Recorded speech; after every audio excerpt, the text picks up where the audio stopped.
if there starts to be a lag, I'm just going to drop out of the Welcome, Hangout. everyone. I'm Dan McDermott. Good to have you with us. That was Michael chatting. Let me introduce our panel. That's okay. We have Michael Ellis in Germany. Hello, everyone. And you got the gig because you speak German. I got the gig because I'm so attractive, but German helped. Excellent. Also is Sheila Dubois in West Jordan, Utah. Welcome, Sheila. Thank you. I was watching the news, and we got a thing. I got a thing from Mark Knoller from CBS, and President Obama went to North or South Dakota today. It was the last state he hadn't been to, and so they said that the states he did the poorest in are the last ones he went to. So I guess he must have recently gone to Utah, because I looked at the numbers of the states that were not Obama fans, and Yeah, Utah he he's least popular in Utah, did. especially when Romney ran. Mm-hmm. He got 25% Yeah, of the vote. Makes some So- sense. Yeah.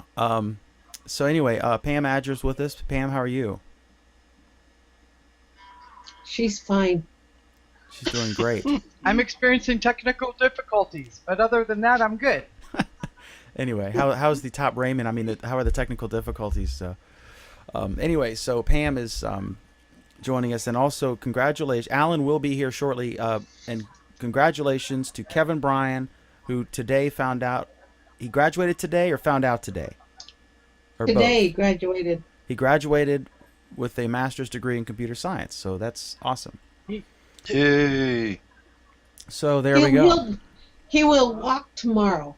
Absolutely. Right. So Alan is tending to his some duties, and he will be joining us shortly. And so we're going to go ahead, and then he's going to chime in on whatever he wants to talk about in a little bit. But a lot of us have some thoughts on. There's the latest thing I think we got from Gerwin, right, and via Pam, was that you can no longer share a circle. I was thinking the only time I think I've ever shared is like if I wanted to get Alan, or if I wanted to share the circle of people who are invited to this. Wait a minute, Dan. Let Pam give an introduction of that topic. I didn't know about this. This is the very Okay, first well, you moment I've can't heard share about a this. circle anymore, apparently. Pam, is this? I just saw this right before we went live. Is there anything else to it? So you used to be able to collect people into a circle and then Mm-hmm. share an entire circle, so someone else could receive the circle and add that group of people either to an existing circle or to a new circle. Exactly. And you're saying that function has been eliminated. Yes. Yeah. Anybody got an idea about why? Well, I think my big thing is probably because of all the spam accounts out there that keep sharing the same people over and over and over again. Didn't it become And, like a pyramid scheme, kind of? Yeah. You know Yes, what I mean? or the add me, share this, add me, I'll share you in the next circle if you share this circle, blah blah blah blah blah. You know, I've been the recipient of so many spam circles like that. What's the impact? Who cares? People who share. Well, the thing is, the circles were great to share in the beginning. Were great. It was awesome. But now you've got too many add me people, and most of them are not even real. I never Right. browse with circles anymore. I never look at my journalist. So you never look circle. at your stream filtered through circles? No, I never do that ever.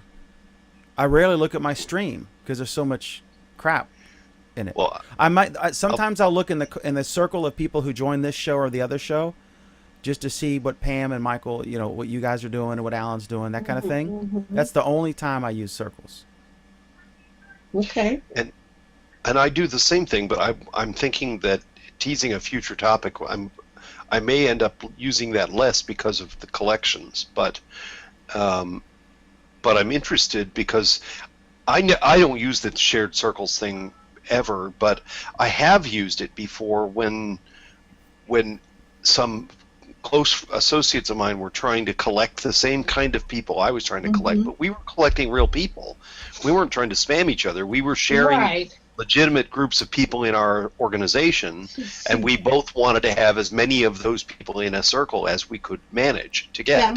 That makes So- sense. Now, So it's disturbing to me that they remove a function because some people are abusing the function. I don't use it for any other purpose, and it doesn't disturb me that it exists. So why spend programming time getting rid of a function that people Because- have legitimate use for? Do we know Because that they're?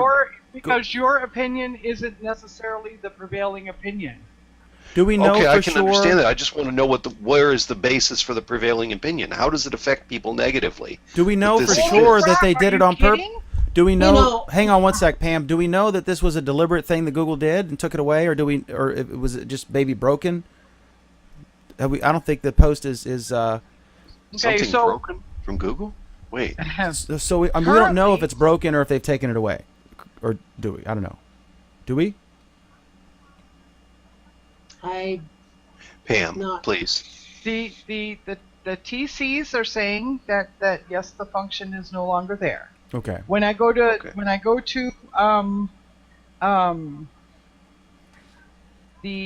the people section, and I go to my circles, Yeah. the little share option with each of the circles is not there. It's missing. Okay, so They have the can you edit. tell me? Sorry. Excuse They me. have the edit feature, and they have the trash can feature, but the little share thing is gone. And about, was it yesterday or the day before, there was an article about how Google Plus is used more than 50% of the time mobile only. And that feature, the circle share feature, has never been enabled for mobile. mm-mm. So, so they could be eliminating functions that are desktop only. Not mobile friendly, correct. Well, it may not be that it's not mobile friendly, but if they've never done the spent the effort to put it on mobile, Correct. then they may say, well, if nobody's cared this much about it, then we just won't invest the money to make it mobile because that's where everything. Okay, now that's a sensible reason why they got rid of it. Yeah. I still don't Yeah. like it, but I Clearly. understand. Clearly, they're slowly dismantling it piece by piece, and we've wasted 4 years of our lives. Well, the desktop people have. That's true. That's If what's you don't going use on. mobile as your device, you're a dinosaur.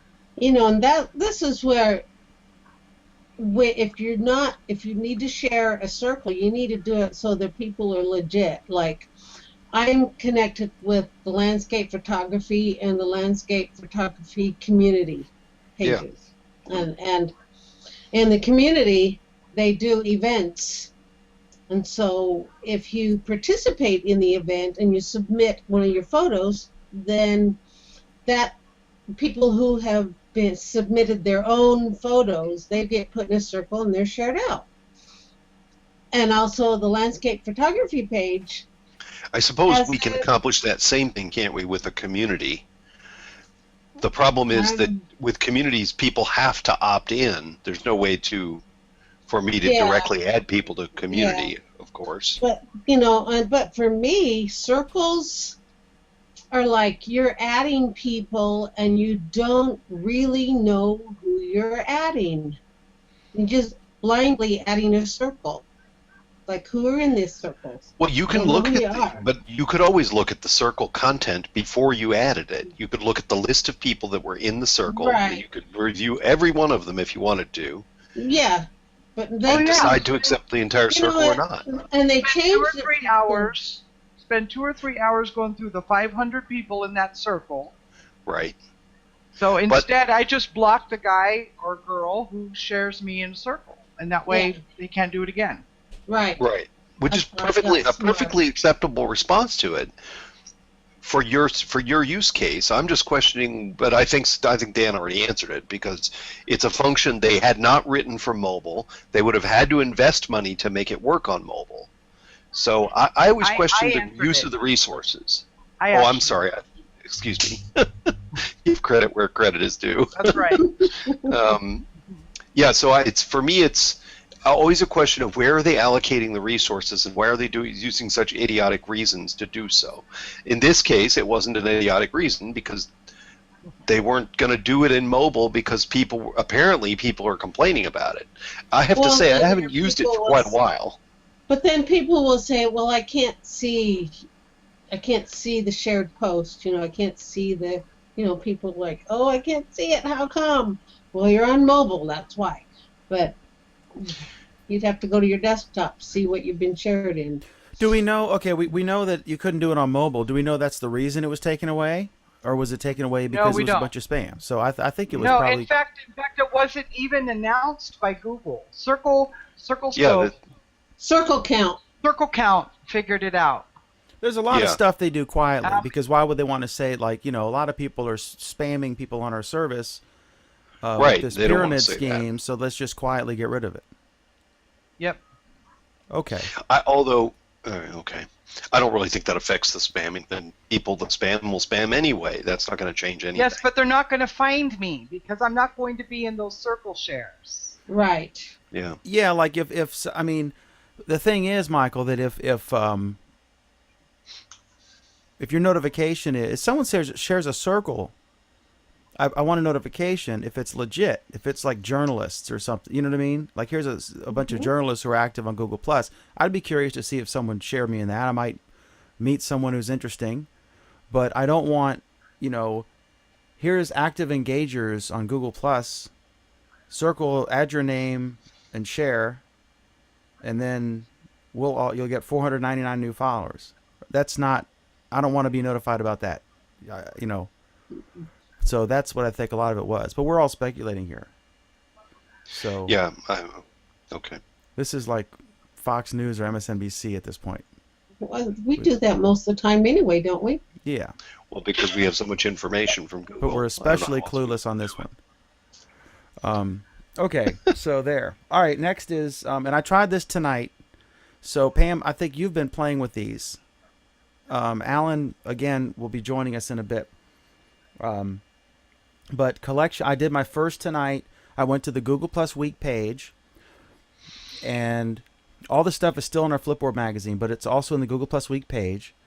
And finish the sentence, Dan. What's the topic you're talking about? This is collections. So I went to the page, and I created a collection of topics for tonight, and that's what under the post, and I'll add it in a minute, so it'll be under the YouTube player too. But anyway, it's a collection of posts. It's like a category for your personal profile or for your page that can be shared as a single entity and have its own cover photo and description. Pam, can you elaborate more on that, or if you're able? Sure. It's basically a way to categorize both your new posts and also your old posts. Right. You can pull old posts in if you can figure out how to find your old posts using search, which isn't always the easiest thing to do since hashtags don't work. If you can find your old post, you can categorize them. I happen to have created just a few just for test purposes for now. I did a California drought one, a smoothies one, and a Halloween one, just to see how they work and everything. You can set the collection for public, or you can set the collection for private. Once you select public or private, that you can't change that. So you can't make a private collection public, and you can't make a public collection private. You'd have to create a new collection at that point. So interesting. What else? You cannot share from a community to a collection. Oh, that's interesting. Even if even if it's a public collection, you can't share from a community to a public collection. I don't think so. Okay, I haven't tried that yet. I haven't tested it, but I can do that during the show and maybe let you know if that works. I like it. The one thing I don't like, or I haven't figured out yet, is I have the thing that is on my desktop browser. I have a bookmark that will automatically, whatever page I'm on in Chrome, it will open up a new window. If I want to, if I'm on an article, like Google introduces collections, and I want to share that to Google Plus, I can hit a bookmark. It automatically pops up a new window, and I'm logged in, and I can very, very quickly share it to Google Plus. Same thing with Flip. I can flip it very quickly. So, even if but I can't figure out how to do that as a page. So I've got to actually go to Flipboard or whatever the thing is, and open the link in a new tab, go to the URL thing, copy the URL, and then go to the other window where my other screen where I'm open as the page, and then click twice link, and then in the link field, then paste it, and then hit go, which is a pain in the ass. But Yes. and I can't order them, right? I'd like to order them in the order, but obviously my use case is niche, because I'm trying to do this as topics for a show with a certain order. And so it's still pretty cool, though. It's a pretty badass feature. I like it so far. But I've only used it one time, and that was like half an hour ago. So I don't exactly have, a Kevin Bryan master's degree in this. I can add my use case to the mix if you'd like. Sure. I post, when I read about collections, which I must admit I've been slow at catching on because I've been traveling moving to Europe from the U.S. for the last week, so I'm a little behind in what's been going on, but I did get a chance to read about collections and what they are, how they work.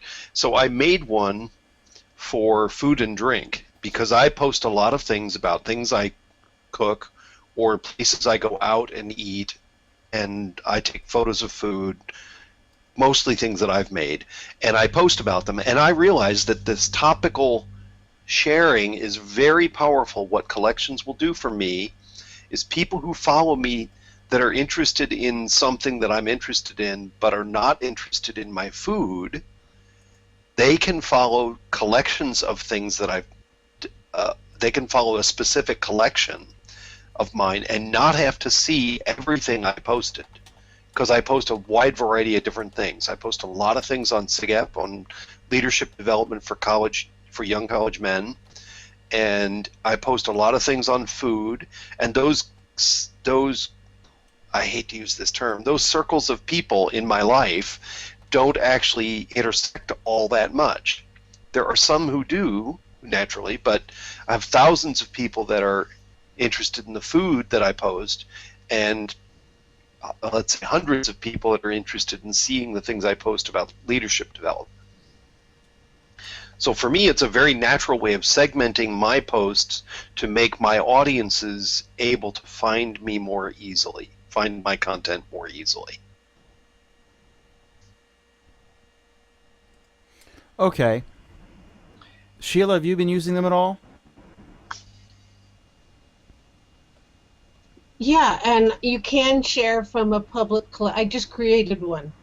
I played with the public, with the weekly photo challenge community I'm in that I run. So you shared Sheila from a. I created the collection. Yeah. And then I went to the community, and then I shared one of my posts to that collection. But it says once you share to the people, it's more or less if you can't share to a community plus people and pages, whatever it is. And it's the same way with you can't share to a community and a collection at the same time. Exactly. When you share something into a community, it's a post unique to that community. Correct. That makes perfect sense. That's the way it works today with communities and anything else. So You yes, can't but share so to the it, community and outside the community at the so same it, time. it works in my collection. So On that Got it. topic, I see Sai says Pam Adger definitely needs a good night collection.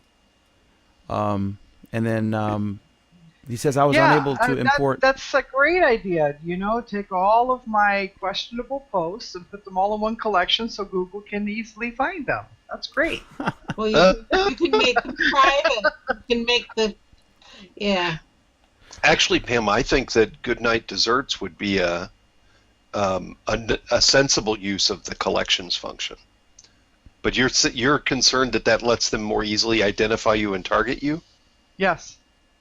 So Sai also That's- says that's he was. legitimate. Someone could go through and decide to report every single one of those. Oh, I see. Right? Right. Yeah. Well, because they've grouped them. Now, wouldn't the same thing have been true if for hashtag searching when that was more obviously available? I wasn't using hashtags. Yes, but Google uses them anyway, even if you don't. Okay, yes and no, and that's the other thing I I have wanted to. that feature turned off. Okay, so Sai says he was unable to import posts he's made to a community, if that's what we were asking. And also, then I got this comment on YouTube from John Jensen. He said, "When did hashtags stop working?" So I did a quick test, and They didn't stop working exactly. they changed. Look, They- I'm they showing stopped, them. They stopped auto adding them to posts. They stopped making them visible. That's really all they stopped. What's been said is that they still auto-generate them, but you can't see them. So here's what I'm showing here. What I did on the top here, I did a test. I did a post just to me. You guys can't see this, but the viewers can. And I did a hashtag test. Here it is. So I can click it. If I click it, it takes me to plus.google.com/explore/test. So I think it's the same as just doing a search for the word test with or without a hashtag. So it's not, you can click it and it does generate a search, but it will put up any post that has the word test in it, not necessarily the hashtag. So they do and they don't work. In other words, it's not restricted to just hashtag test, and it's not publicly visible on the top right like Pam was saying it used to be. So they do kind of still work. I prefer them because I prefer it this way. Because not everybody used hashtags. I want anyone listening to understand. Lori has a good point. You can only have 50 collections. 50? Oh my God, I Ah. didn't know that. Okay, that's So- interesting. So that's why you should for your Google Plus Week collection, you should just make it Google Plus Week. Yes, it'll be ordered in the name that you actually posted to Right. the collection, rather In than. chronological So order. you just have to think ahead as to how you want them ordered, or, That's a we'll pain. order That them during sucks. the show. Well, what's the Yeah, point it then? is, What's but- the point in having them at all then? Because I mean, why have? Because on Flipboard, I can't tell what you put 2 weeks ago and what you put yesterday. Because How there's could no you- timestamp. But how could you do No, this? that's not true. I just looked at the Flipboard for tonight's topics, and it shows how many hours. He's on desktop. I'm on, not for all of them. Once you go back a day or so, it stops. Oh, is that right? See, here's Yeah. in neither of these is there a way Yeah. for you, if you were looking for the October whatever 2013 show topics, if I used Flipboard or Twitter or collections, that would be useless. I'd have to use some kind of hashtag, which would be. This should not be this difficult. Why should you be able to order posts that you've already posted? No. I'm saying it's a pain in the ass to have to create the thing and the post with all the topics under the thing. I'm trying to be more efficient. But this does not look like a way to do it any better than Flipboard. Because there's no way to... when you use Flipboard, there's no way to add a commentary. You can't add the date. I'm trying to just click and it's done. You know what I mean? Oh, so you don't want to have to do any work to create an index. It was like 45 minutes to prep for a show. It's a pain in the ass. Mm-hmm. Or well over an hour. And now it's like Yep. 15 minutes, 20 minutes. Mm-hmm. Yep. And none of us are paid for this. It's a money-sucking, time-sucking hole. So I'm trying to figure the easiest way to group the stories, Right. preferably to be able to sort them, but to do Right. it so like if I am on my mobile device or my desktop, I can share it to this thing and it will just be Well, in the then, list. And then we can one order them suggestion and we're to done. Flipboard is to make a post to the Flipboard that is a separator post. So it's real clear when you're paging down the topics But that belong to this week on versus mobile the they don't previous sort it week. correctly. On desktop I think it does. But I Okay. went through the editor and I sorted them all in the order I wanted to do them, with the Yep. first one being the collections, the second one being you can order pizza from search. That's the next topic. And I don't even on see the thing mobile- about collections on there now on Flipboard. yeah, it's closed, and I don't own that. What if Flipboard closes? Ustream and Justin TV shut down, and I lost all those episodes. Right? Gone. Bam. Justin TV just shut down overnight and said your content is now deleted. And then, I That mean, sucks. it's not like I won an Emmy, so it's no great loss. But it just shows you're putting your content in something you don't own or control. Like Google. Like Google, what if YouTube, if a false copyright strike was launched against me or something, and they deleted my account, what would I Yep. lose? Right? A lot. Mm-hmm. Yep. A lot of content. So, on that uplifting note, let's look at another comment from Cy. We got to get you paid then. There you go. Or get me a little assistant. Maybe we'll go to Elance and get somebody in a third world country. When they're not making my clothes, they can create my show notes. Okay, Google Plus is doomed. I like the auto hashtag feature. Why would they take it away? Probably because a lot of people, maybe it was difficult to do, maybe it was not used, maybe it was irritating, maybe people who were using it were like those SEO people who are producing garbage content with 75 different hashtags. Yep. That and Winning, I have to you tell know. you, I would get these random spammers. If you just mention something tangible and Google latches onto that, like 3 months later, someone's searching, socks or whatever. If I did any posts that have socks in it, I would get these random spam comments. Hey, Yeah. check out my, whatever. So maybe they're hiding them to make it more difficult. All right, please tell me you're not in a secret sock community, Pam. No. I guess you couldn't tell me. You'd That's violate. right. She'd be violating Damn. the terms of That's the whole point. She'd be I'm violating not- the terms of socks. In terms of stocks and The TOS. I Yeah. was- I was trying to think of a neutral topic. that wouldn't offend half the audience Right. and half the panelists. John Jensen says Google Plus is doomed. I liked that auto hashtag feature. Why would they take it away? There are many reasons you could argue that Google Plus is doomed. I don't think that's the primary one. But okay, so just a brief history of hashtags. So that was a user-created feature on Twitter. They just started doing it. It wasn't like supported. They just started doing it. And where it's fantastic, if you're watching, the quickest example is during the White House Correspondents Association dinner where the president tells jokes that were written to him by a group of people. And he's usually very funny. All the presidents do a really good job, typically. You want to find other people in the giant storm that is Twitter who are also interested in watching it live and sharing stuff, or maybe the Super Bowl or the Academy Awards or whatever it is. So they created the hashtag for the correspondence dinner is Nerd Prom, which is our affectionate trolling of ourselves. So that way you can type it in and you could just find all the posts, that would be applicable to that. So it was a workaround for the So fact that anyone at the event would be likely to post using that hashtag. or anyone who wants to read those or wants to just talk about it. They're watching at home and they want to talk about it. Inauguration, whatever. But there's sort of a community of people that have agreed on let's use this hashtag for this No, event. not necessarily. Just someone, maybe CNN is saying they're calling it WH dinner or something. But all the cool people are calling but it someone Nerd Prom. decides we're going to call everything about this thing this hashtag, and they spread the word, and then people start doing it so that someone does it, and there might be multiple competing hashtags for the same event. Yeah, that's maybe true. Samsung is I've seen that. sponsoring a thing on the whatever, and they've got. Because their own I've been to a hashtag. number of events lately where people say, post your pictures and be sure to tag them with hashtag blah blah blah blah.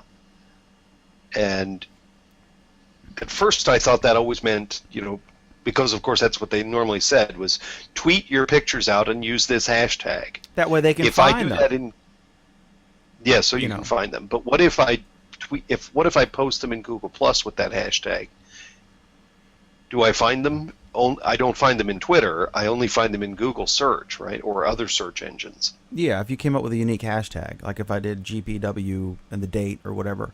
But again, that's a Right. pain in the ass. I don't want to sound like I'm whining tonight or something. I'm just. But But the doesn't fact you sound can like only a have big 50 pain, but- collections, I guess, is not useless, but it's useless to me for my use case scenario. It's useless for your use case scenario, but But 50 topics of things I post on is probably sufficient for me, and I'm guessing Right, for most people. folks like Pam or Alan, and it might be useful for my personal stuff, like Alan was saying. He's not at all interested in my political stuff, but my tech stuff or for the show, he's interested in that. And technically, you could. Now these would be gone forever, but you could delete the posts after the show, or all but one of them. But the point is It's to be gonna able a to lot of work, retain though. it. So, like, if you're watching the show from October 2013 and you want to look up the articles that I was doing, there's the way I'm currently doing it, you can't, unless you were. Why to, wouldn't you hashtag them with a date code for the show, for the targeted date that the article's going to be discussed? Because that's more time for him, especially on mobile, right? He's got to make sure that he does the date in the right order, right? Yeah, So like if one time he'll go March 5th, and the next time he might do 3/5 or whatever, and then his OCD will kick in. And No, it'll I'm pretty freak him disciplined out, and- there. I'm pretty disciplined because for searching directories, I always go year, and then double digit Year, month, day. month and day. Yeah. So, But I want to be able to do just it make quickly. a hashtag GPW and the date code, and you'd have the list of things that'd be searchable. But still, it's a pain in the ass on mobile, like Pam was saying, and you can't. It's a pain in the ass to copy and paste I'm stuff no on expert mobile. on the mobile shit because Like I don't if do I'm that. sitting like today, it's senior prom, the kids at the prom as we speak. So I took him to get his haircut, and I'm sitting waiting for him to get his haircut, so I could be on my phone or my tablet looking at topics, and just with a single click I can say share to Flipboard. It defaults to the last magazine, which was Google Plus Week, and then I hit post. I'm done. I can go to the next thing.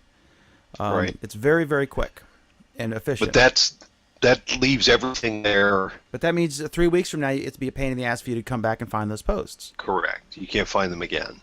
And even tonight, I had no way of knowing which posts were for tonight. So Alan is joining us now, and just to brief you, Alan, I don't know if you're watching or not or listening, but the only things we've talked about now are the apparently you can no longer share a circle. The hashtag functionality is changed to where it just reverts. If you click on one, it just reverts to a search for that word, and the collections. And I didn't know you could only have 50 collections, so it's useless for me as the page, but it would be useful to me as just my personal profile where I could separate things between Why rants. would it be useless to you as a page? Because you can only have You never 50 post of them. anything on your page anyway. He's got a very specific use case where he wants to put show topics together Yeah, by as date. collections, but then you can only have 50 collections. So I think that's trying to fit a square peg into a round hole. I would want a separate collection for each episode of the show, so I could share. Right. I could like tonight. What- This is the Yeah, I don't here's think the that's stories we the talked way to do tonight. No, that. oh my God, no, Dan, that is absolutely the dumbest thing possible you could do. why is it the dumbest thing possible?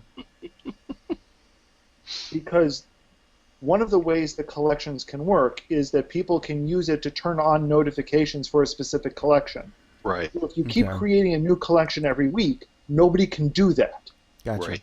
So I think what you'd want to do is I don't know if this is possible to do, but what you'd want to do is collect topics together and do a single post into a collection that is Google Plus Week's topics, which someone could subscribe to seeing, being notified about. But then I've still got to do a hashtag or something. I want a single bucket of some sort. Doesn't have to be not a collection. Obviously, I can't do that for no other reason than there's only 50 and what Alan just said.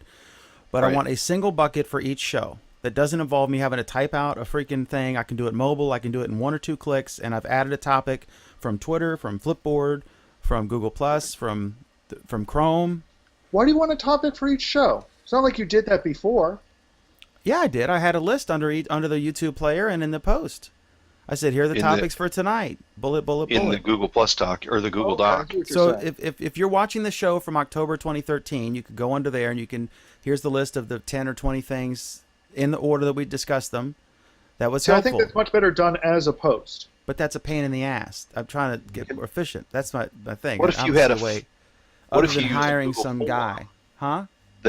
What if you used a Google form to collect all of the topics together into a group? No, here's what you want to do. What you want to do is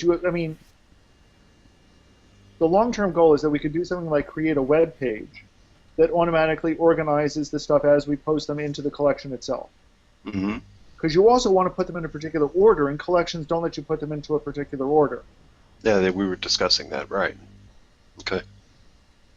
So we could easily, I guess you could write that in an hour probably. Well, except for the fact that it's not, collections aren't supported in the API yet. No, what I would want to be able to do, aside from trivial little bullshit like that. It doesn't have to. That's a relevant point. No, this does. You said a website. It doesn't have to be a collection at all.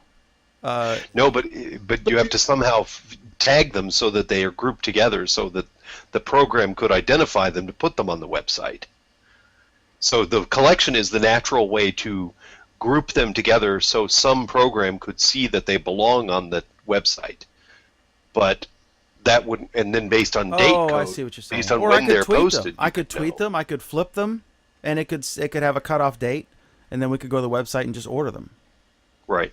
I don't know what the best way to do it is. Anything submitted within a certain date range would be a valid show topic for. I just want to be able to gather them as I find them on my phone or my tablet or my desktop, from Chrome, from Twitter, from Flipboard, from Google Plus, from wherever I am. And just like with a couple clicks, add it to the large bucket, and then before the show, we order them quickly, and then we do the show, and we have a permanent spot where just the topics for this show are referenced, and it's not me spending an hour doing that. Do you want them to be visible as you build the list, or sure, I don't care. Nothing secret. But you don't care. You don't need them to be. You say you don't care if they are. I don't care. They could be or not. Yeah, it could be. Well, we shouldn't consume the show time discussing how to fix the show. If anyone has any ideas, I'm all ears. I have thoughts on it, but we'll talk about it another time. I have plenty of thoughts on it, but you're not going to listen to me, so. No, I will listen to you. But Alan, I'm interested in what you hinted at this just now about collections are not part of the API, and I read your posts, both of them, the plus and the minus. And by the way, I will say, you're the first person I saw who was using collections, and you gave a very rational explanation for how you used them, or for what they were used for, and then your examples were excellent. So if anybody out there is looking for how collections could be used, I think Alan Furstenberg's done a nice job of starting out with this new idea.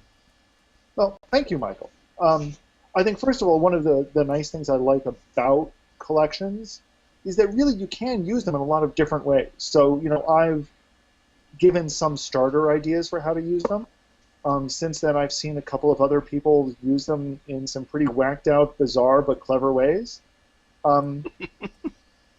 But they're a flexible tool, and I think that's one of the good things about collections, is they can be used very flexibly.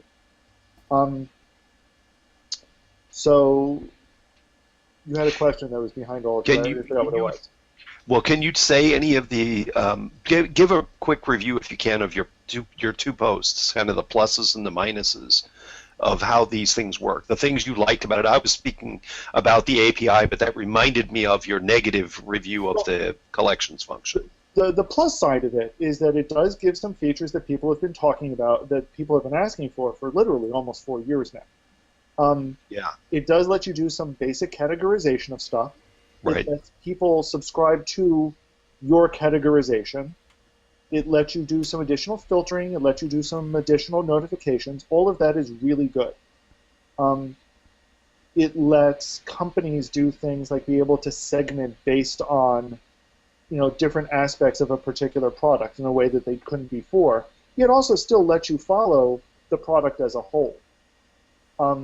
So, for example, if I was writing software, I might have a category for product announcements, and for major announcements, and a category for urgent announcements. And I'd say, look, if you want to find out, make sure you follow the urgent announcement one.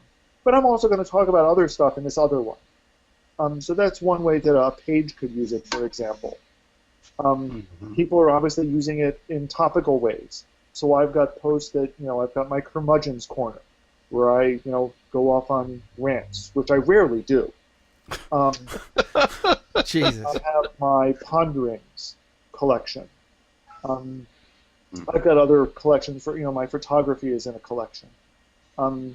Today I realized that, instead of posting something about a TV show, in ponderings I went and created a new collection called storytelling. And that's where I'm going to be posting movie reviews and so forth. So I have some fairly broad categories. Other people have very, very narrow categories. Yeah. And I'm interested in those examples because that's what I'm finding. Just as I start thinking about how to do mine, I don't have a huge variety of topics that I cover when I post, but I do realize that people that follow me are going to be very specifically interested in my food and drink category, which I've created a collection for, and other things that I routinely post about. Conservative politics, which practically applies to no one on earth now. But but I realize that there's not a great deal of overlap in my interests as intersected with all the people that might follow me. One of the concerns I had when I was trying to set up when I first set up some categories and first started, playing around with this, Yeah. Is that I didn't know exactly how broad or narrow the categories would work for me. So, for example, when I, so I have individual categories for I/O, for each I/O, in fact. And I did that deliberately because of the way that I've talked about I/O in the past. Yeah. That made a lot of sense to me. But I also have a very general programming category.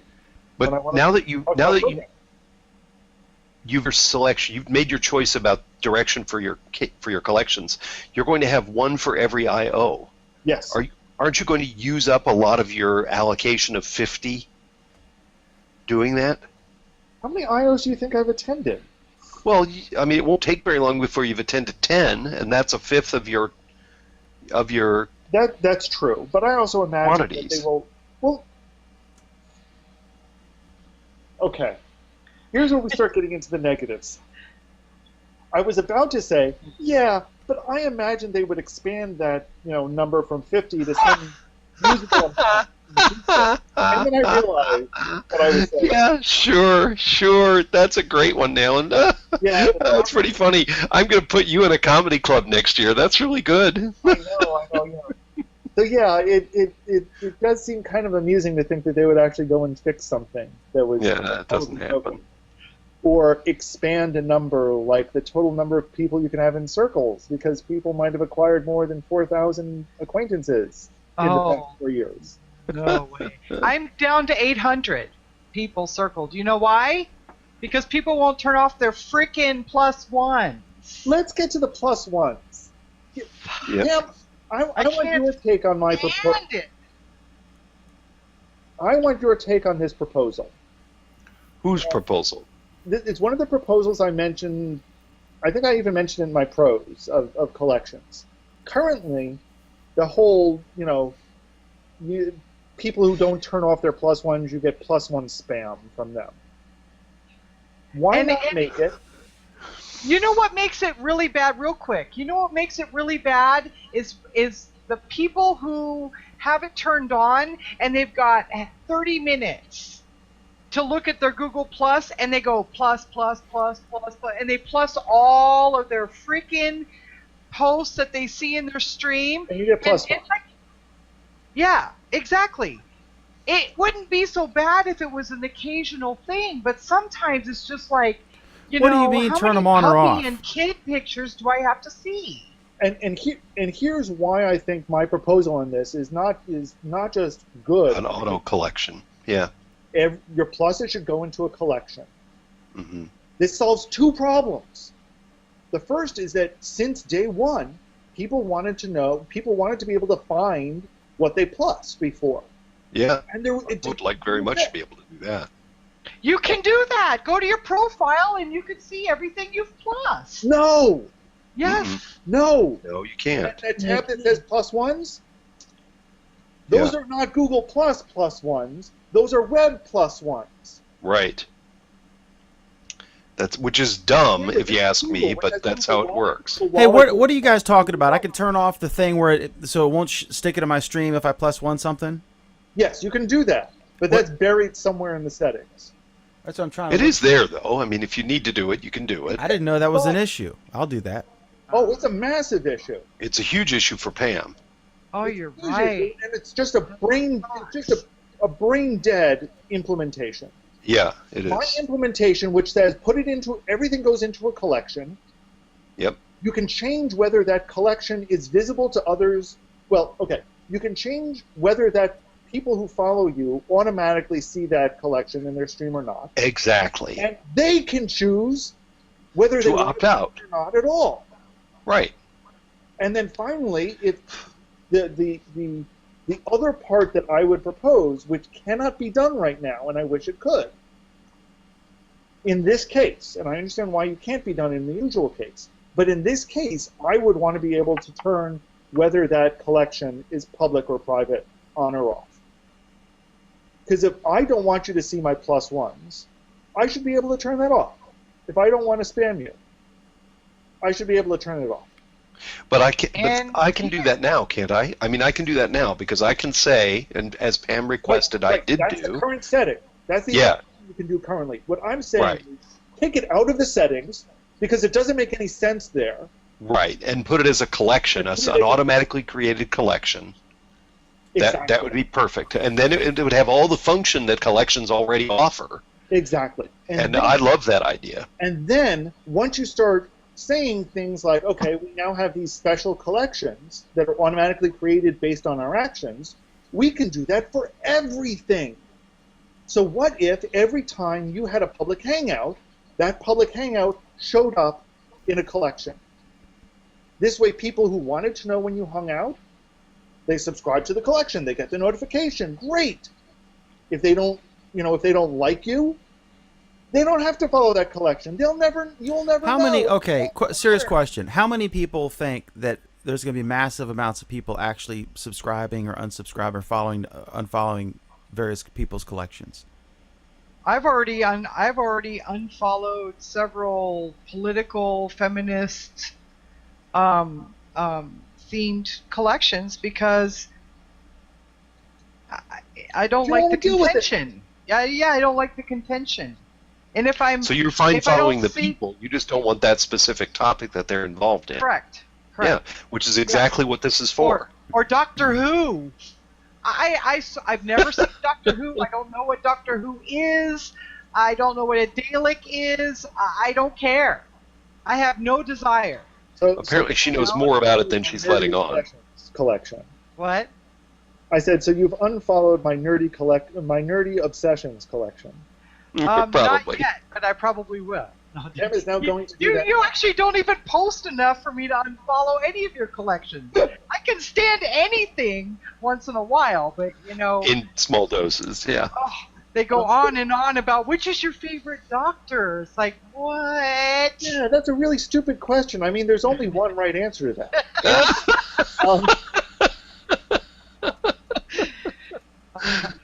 actually, Google. no, there are two right answers. It's either Tom Baker or Peter Capaldi. Any other? Anyway, but Dan, to answer your question, I think it's going to depend on exactly how it's used. Yeah. Yeah, And- I don't. And what Google? Well, it's going to depend on two things. One, how it's used and the support Google gives to it, and two, if they stop fucking it up. I've If seen they actually things like fix the communities. thing, give it the features that it needs, and don't screw up the rest of Google Plus with it, then maybe, just maybe, it has a chance of getting traction. And what's the chance of those things happening in collection? Approach Pardon theory, the pun. but you know. Well, You think it's- I think it's gonna- You can always send Jonathan the link to this show, and he can always, tell him to watch it. Do you think it's going to be more of a thing where, like Pages, where brands are using it more often and to more success than individuals? I think brands certainly can leverage it better than individuals. Like the can. ABC or NBC or CBS page could have collections for each of their shows, as an obvious example. Vice be- could have a that- bunch of collections for various types because they have a wide, diverse offering. That would be an interesting solution, but I think that would actually be pretty stupid. Why? Because they'd run out of Because I think 50. it would be better for each show to get its own. Sure, page. sure. I'm just trying to come up with some. I could see Oh, this its own being page. like Yeah, Pages. That's true. That's You know, when they did Pages for Mashable or for Breaking News or for whatever It's- show or ABC News, to have their I own think it's page more- was great. But how many people set up a page and then there's 2 posts on it and then they got bored and nobody followed their page because all their followers are on their personal profile and they had like several thousand on their personal profile, and then they would put it on a page, and they'd have 3 followers, and so why waste the time posting to your page or to your community, which has less engagement? Nobody's going to see it. I think it would. I think it would make more sense for a company that has like multiple popular brands. And again, Alan's point is Like is correct that they would. Coca-Cola, for Well, example. But his point is that those would have pages then. Coca-Cola is an interesting one, and I think actually Coca-Cola is not a bad example. Although I would have each collection be slightly different. Here, in Coca-Cola's case, what I would do if I was Coca-Cola, which I'm not, Just for the Is- record. is I would have one Coca-Cola brand page, and each collection would be the posts in different languages. So I would have an English collection and a Spanish collection. Would be all the same. I agree with that. It Of would be course the I same would. post in each one, Yep. but in a different language. And part of the reason why that would work is because Coca-Cola is a very international brand. And they play off that international flavor and the multilingual aspect of it. So this makes it so that if I wanted to follow Coca-Cola in German, I follow the German collection. But if I want Alan, to I follow think I think going back If I to, want to follow both, I follow both. let me quote Alan Furstenberg. That's stupid because they would just have their own Spanish page. Nah, but there's a reason No. why. But here's the difference, Dan. The reason why you actually want to have a single brand have multiple pages have multiple collections like that is because it taps into the international nature of the brand itself. And when I So I'm sorry. But to don't finish all that the point, posts show up in your mainstream? only if you subscribe to that collection. No, if I go to let's say Coca-Cola has a Spanish, a collection of, this is so ridiculous. They're still not doing this. But let's say Coca-Cola has their Spanish, really a better, Actually, but here's the funny thing, Dan. You want to know? Right now, every single Coca-Cola post on the Coca-Cola page is in Spanish only. what? Really? Go look at it. For some reason, it's the Spanish marketing division. Well, Wow, that's dumb. This is cool. Google releases color enhancer Chrome extension to aid the colorblind. I just saw that. Look at that maybe- squirrel. Dan, maybe we should, talk about that on a show. Yeah. We should think about putting that in a I just saw a tweet. document that contains all the topics that we're going to cover in a future show. I'm going to create a separate collection for that topic. Good. So Anyway, here's the I thing, think, that, yeah. So, that multilingual thing wouldn't work for every brand. So, question, Alan. Let's say Coca-Cola has posts, let's say like the McDonald's post. You know, when they do, they might have a collection. For a while, they were doing these videos showing that there isn't fish lips in the sandwich or whatever, right? These, there's not pink slime. Then they were also, maybe they had contests. Help us name the new Hamburglar sidekick. Various contests, and then just posts about events. Those would be 3 logical collections that Coca-Cola would have. If I go to the Coca-Cola page, am I going to see? And they have let's say the last 3 posts were 1 contest, 1 video, and then 1 the other thing. So wouldn't those all appear on the main feed? And at the top there would be a category like to click to see the other puzzle or contest posts and to see the other video posts. That's the way it would work, right? Reasonable approach as well. Sir? That would be a reasonable approach as well. But wouldn't they show up on the main feed, or can you make it so that it wouldn't show up on the main? Is that optional? I don't think it's optional. It would show up on their main feed, but more and more they would direct people to the collections. Mm-hmm. Right. Because people might be interested in. Like, I think the risk here is in not thinking through clearly how broad or how narrow you want your collections to be. So it's important to understand the scope of sharing that collections provide you, the scope of when you post publicly, how does a collection affect what your followers see? If they circle you or your page, but do not specifically circle a collection, will they still see the post that's posted to a collection? So currently, if you follow a person or a page, their collections, all of their collections default to you're following them. Right. If so you see you everything. if you are included in the circle that they're sharing the collections to. So if it's public, you're following all of their public collections. If you're Right. in 3 of the 6 circles that they've separated for collections, you're going to see those 3 collections. Now, Because you're a member of their circle yes, that they share it to. Right. but what you can do as the follower is that you can unfollow any of the collections. So Have if they they fixed post, this? There's also another caveat to that. okay. And that's that you can, when you create, or at any point, you can change the setting for a collection about whether people who follow you will automatically be following that collection. Right. So you can narrow the audience of people that see this automatically. Correct. If it's public, they can still see it, but they wouldn't be subscribed to it. Right. It's still public, but they won't automatically follow it just by following Right. you. This sounds Right. really kludgy, and I can't imagine regular users getting into this at all.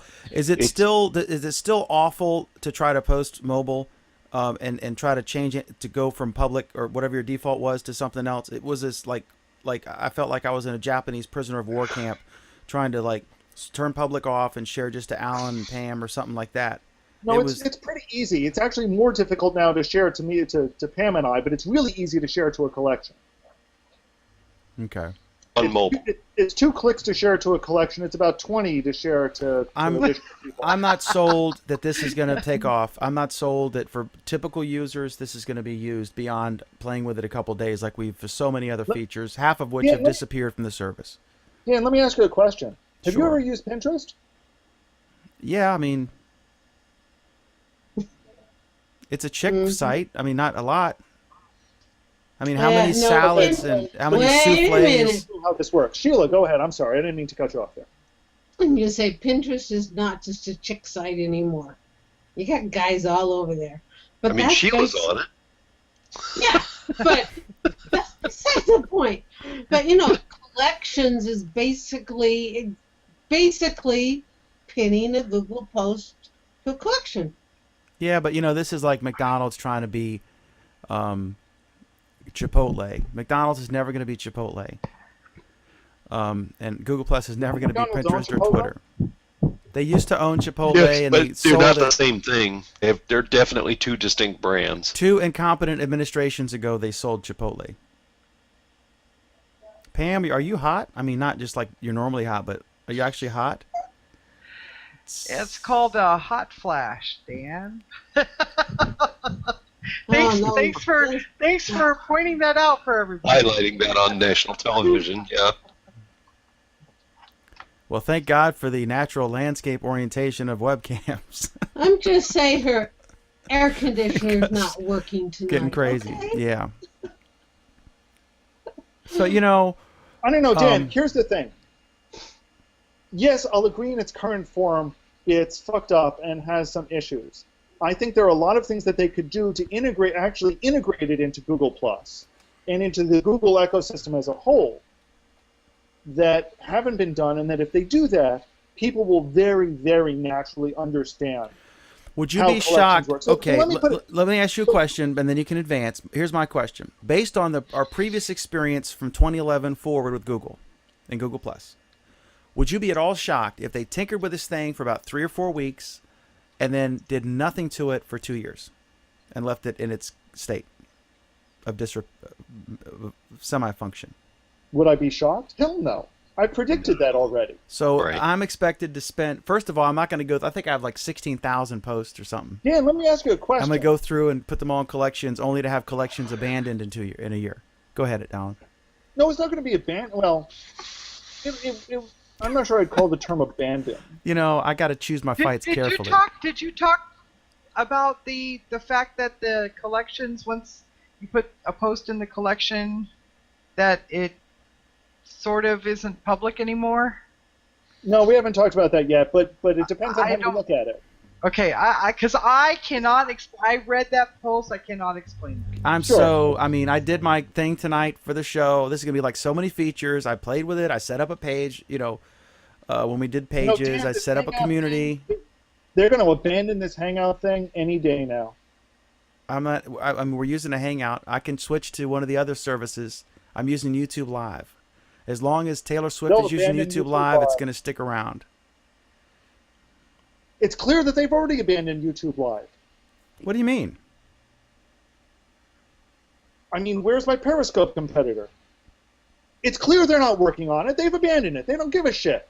No, it's fine. It's They don't great. care about you, Dan. You're trolling me now. Periscope, He's trolling they're me, not everyone. even Everyone on is either. trolling me. So, hey, I'm trolling you. You think? A new hashtag. Alan he's trolls Dan. yeah. I create a collection about it, except for the fact that you can only post one. You know, a post can only live in one collection at a time. It's a Now fucking that's true. joke. That's True, and that's It's annoying actually as shit. true. They're going to go through the So if same you- things so- like they did with communities. When So people weren't if you posting in the share it- communities because it wouldn't show up in their thing, and like, why waste a post in a community with 3 members? Then they said, oh, it'll So- also show up in your main feed, but sporadically. It might show up in someone else's That's not what they feed. said. That's never what they said.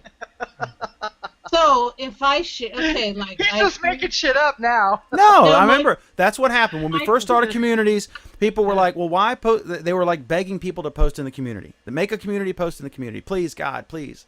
And then, No, they weren't. yes, they were.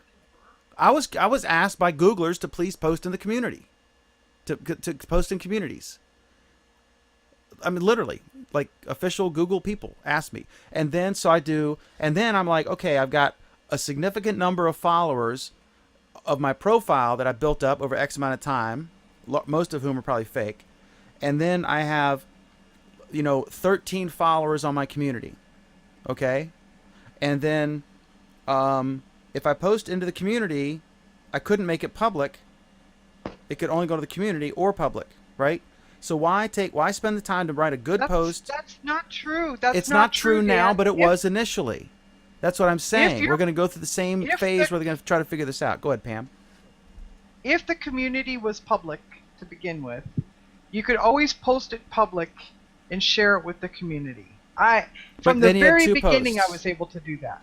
No, I post it one time, I remember and then I go distinctly to you the could little do it. down arrow, and I could share it to the community. But okay, you could. But that okay, essentially creates a second post. yeah, that's what I'm One talking post about. Public and one post in the community. And then there was this thing about how you were just that was people were like, that's wrong. You're oversharing. You're a spammer. And then people would post to multiple communities to get more traction. Then they'd ban you from a community because this has been posted in another community. And I was like, all these stupid freaking rules. Who cares? I'm not into, this is supposed to be social, not like some club with rules and a fucking homeowners association. Wait. So clubs that have rules aren't social? Oh my God, Alan. Are you like not a member of your local Kiwanis or whatever? I was a member of all of the animal lodges. And they didn't have rules? I was an elk, an eagle, a moose. And they didn't have rules? If you've never seen the introduction to becoming And they a didn't moose have member, rules? you have not lived. And if you can keep a straight face while they're doing the ritual dance, God bless you. If anyone is a moose. And why do they kill a moose for each moose lodge? They celebrate the moose, and there's a dead moose head hanging on every lodge, sometimes more than one. The eagle do they doesn't get have a dead bald eagle. Well, they have moose hunting season in Alaska, right? So they've got lots and lots of dead moose. Are they moose or So meese? they just ship them out to the different moose lodges around after stuffing them. So How yeah, come the it's eagle? How come using there's the not a whole big? animal? How come there's not a Why are you stuffed bald referring to eagle golf head topics? nailed to the local area? Pam, are you sure it's not meese? Pam, is it peni or penises? What's the plural? Peni. I believe the proper term is peens. Lord have mercy. Oh shit! I just lost the Utah vote for my next campaign. Yeah, well, I am so then it screwed. wasn't looking too likely for you anyway, Dan. You, Those- you just lost a grape. Those 3 electoral votes are done, or however many it is. Uh, All right. So anyway, oh my God. while Pam's snorting, let me check the That was comments. a giggle snort from Pam, yeah. All right, Cy and Doctor Who have commented. They're having a duel. I guess I might have ignited some passion or whatever. Should I even read any of these? Should I acknowledge any of these? Passionate moose? What? There's Doctor Who is. Are they? commenting. He's arguing with the guy, telling the guy that he's a bot, and they're having a conversation. That's pretty impressive, bot. Yeah. Oh, you haven't seen the sex chat bots, have you? I don't know if He you has, but listen. he can't admit that online.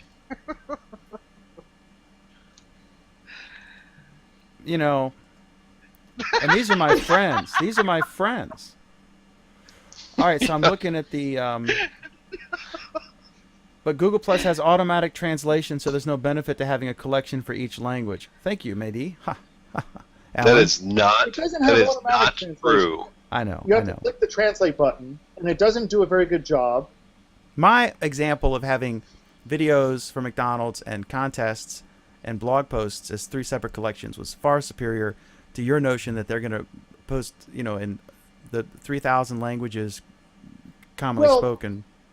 Two things. One, it wasn't far superior, but it was a good suggestion. And 2, contests aren't allowed on Google Plus, so we'd ban your ass. And another thing, nanny, boo boo.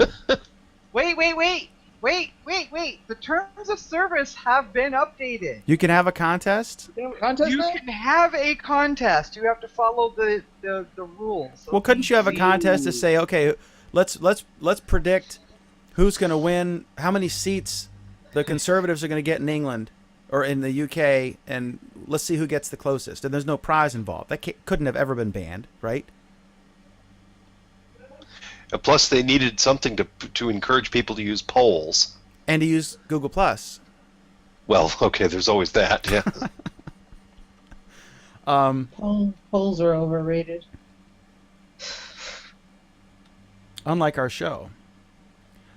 Okay, so next is Which is unrated. right. It's NC. And often underrated. The kid couldn't buy a video game. I didn't know that.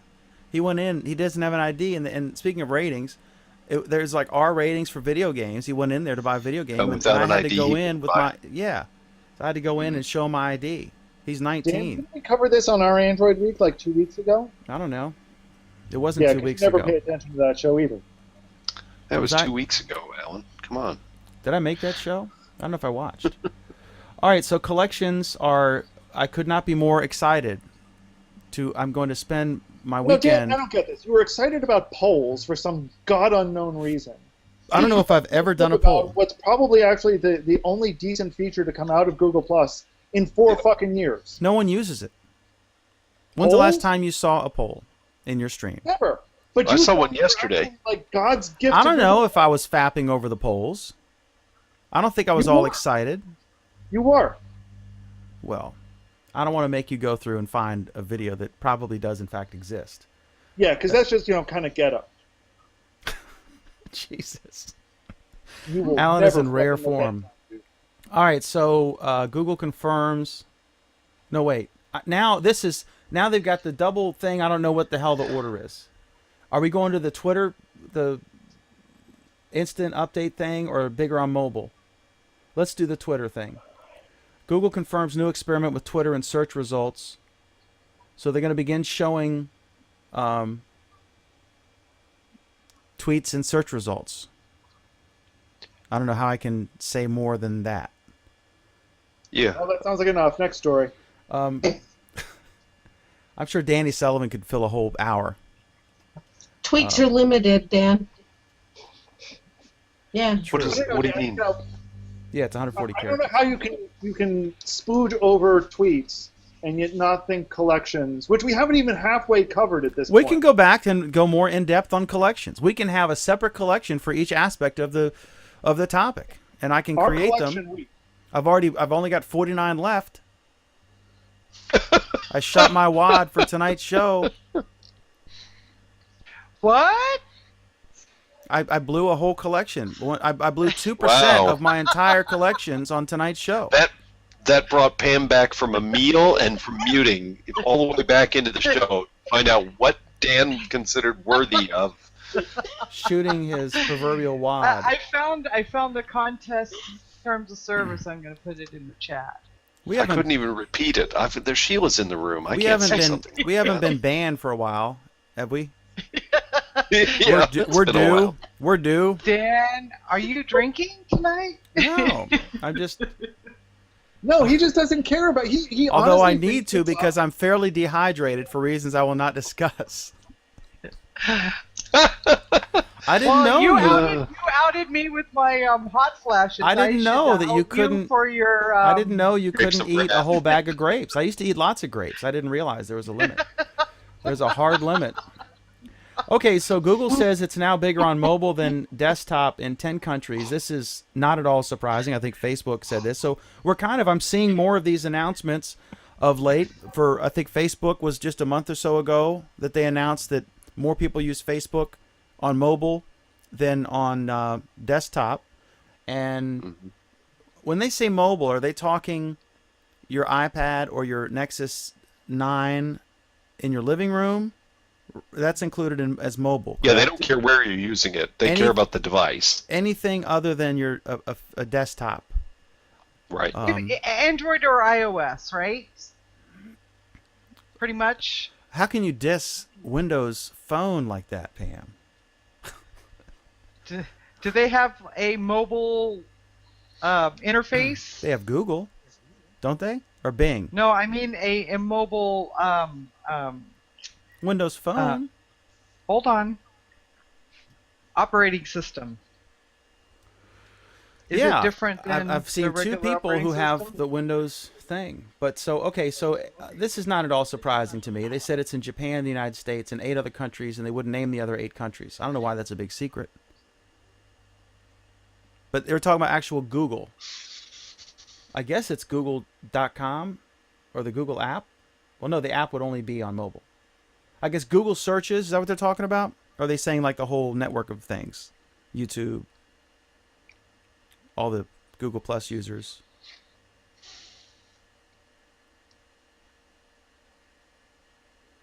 So, while they're finding the answer to that question, I'll just note that we have this program every Friday at approximately 8:30 Eastern, 5:30 p.m. Pacific, unless it's at a different time. in which case it's at the other time Like on tonight. Friday night. Yes, because I was waiting for Alan and I was trying to create my first collection, which did not end well. I used 2% of my collections. So does anyone know? Anyway, so they're like this is news.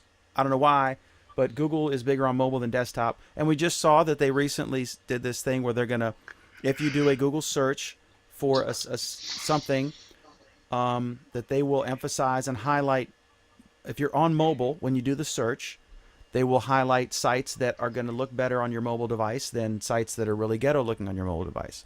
And that should be a clarion call, big time, for everyone to finally get their sites mobile friendly. And this is probably a big financial benefit for like Doodah and other sites that create mobile friendly,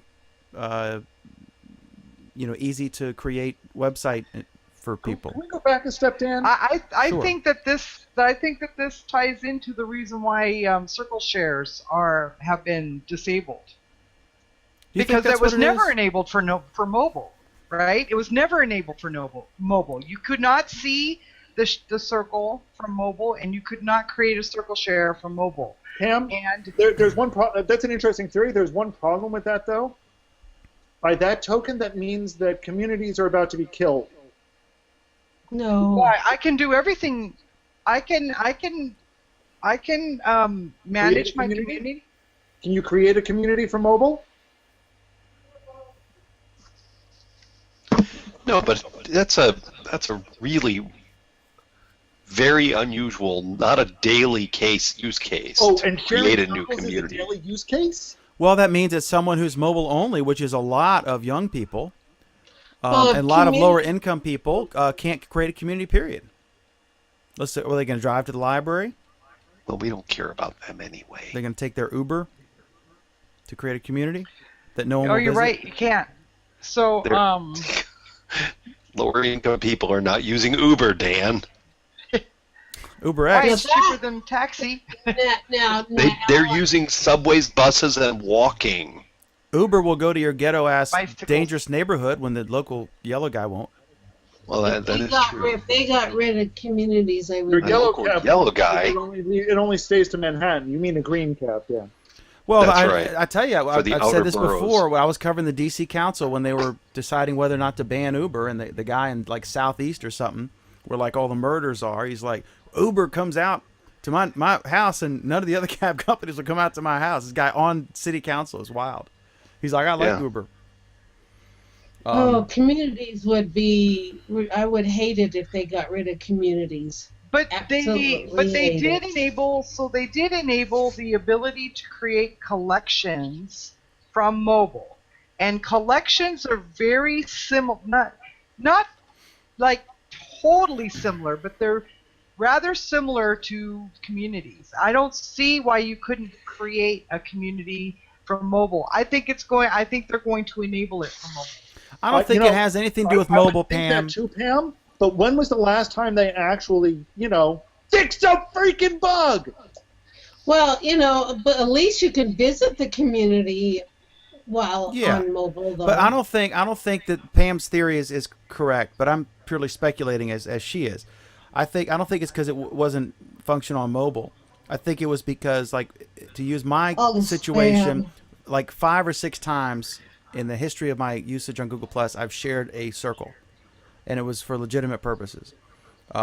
Maybe 10 times, and probably 1,000 times I've been irritated by a notification about some spam pyramid scheme circle sharing. I'm going to thing. call them out. I'm going to call them out. They can't comment on any of my stuff because I got them blocked. It's the page Ads and PR. Yeah, ADS and PR. There is a page for that, and they would just circle the same people every week. And But they were one of those share me, add me, share me, add me, follow me, share this, and I'll follow, and then I'll share you again, and blah blah blah. You know what though, Sheila? Not anymore. Nope. And I I'm don't glad. think it's because of phones. And and- good riddance. All right. So anyway, that's really exciting. And shocking news that mobile is not a passing fad. Okay, so I guess I'm just going to go down the 2-column format which I have. Google upgrades its software, and then YouTube doesn't work. So I guess if you have a TV like mine, although mine worked, but I don't know. I think they talked Vizio. These smart TVs that the actual YouTube app, which I think is run by Yahoo now, at least on Vizio, or at least the last time I checked. But yeah, when you go to the YouTube app and you do stuff, they've upgraded something, and so some of the older ones from like 2013 and back, which would be mine, no longer work.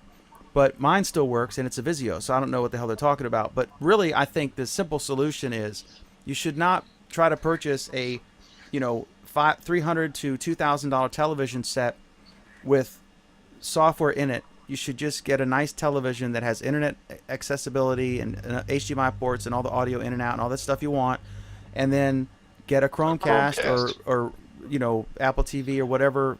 Amazon Fire. Connectivity for your TV at all. True. Yeah, I guess.